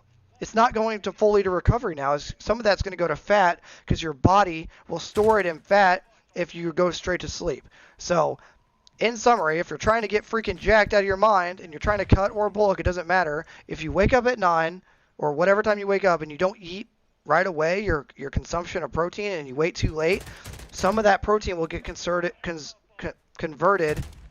to fat because you're not freaking using it and your body is saying, oh, if we don't need it, we're going to store it in fat. We're not going to push all these macronutrients to your muscles to actually help them grow so you can look like a freaking animal at the gym and on the flat range.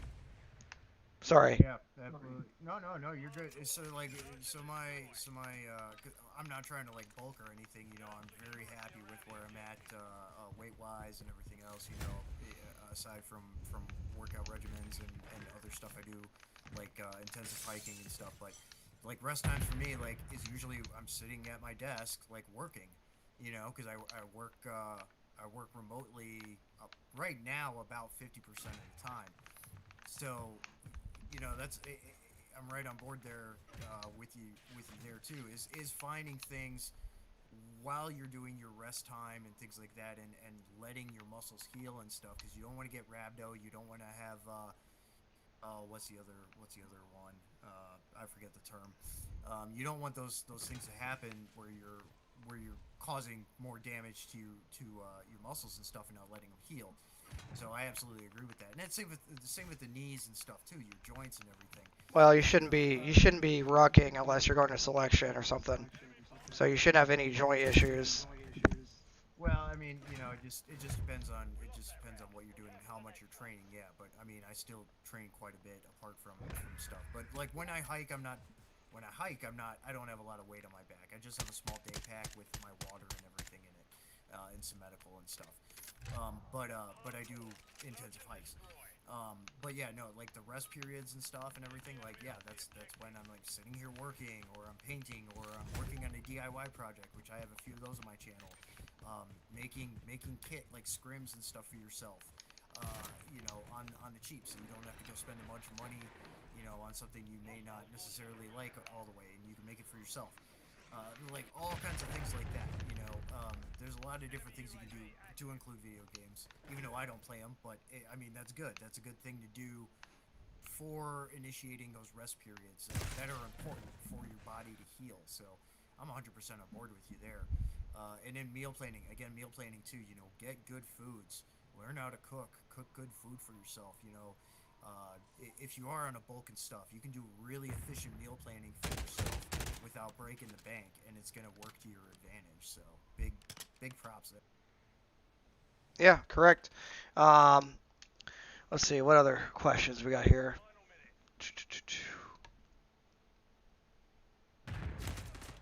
Assuming you have extra kits, would you cache one? Not right now, civilian. Cyber intelligence asked if I have extra kits, would I cache one?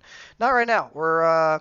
Things are looking pretty good in the Minecraft server right now. Not the best. We have a lot of conflict in our server, but it's not the best it's ever been. But right now it's okay. But here coming up, there's a little bit of a vote we're gonna have in the server over who's gonna control the future of the server.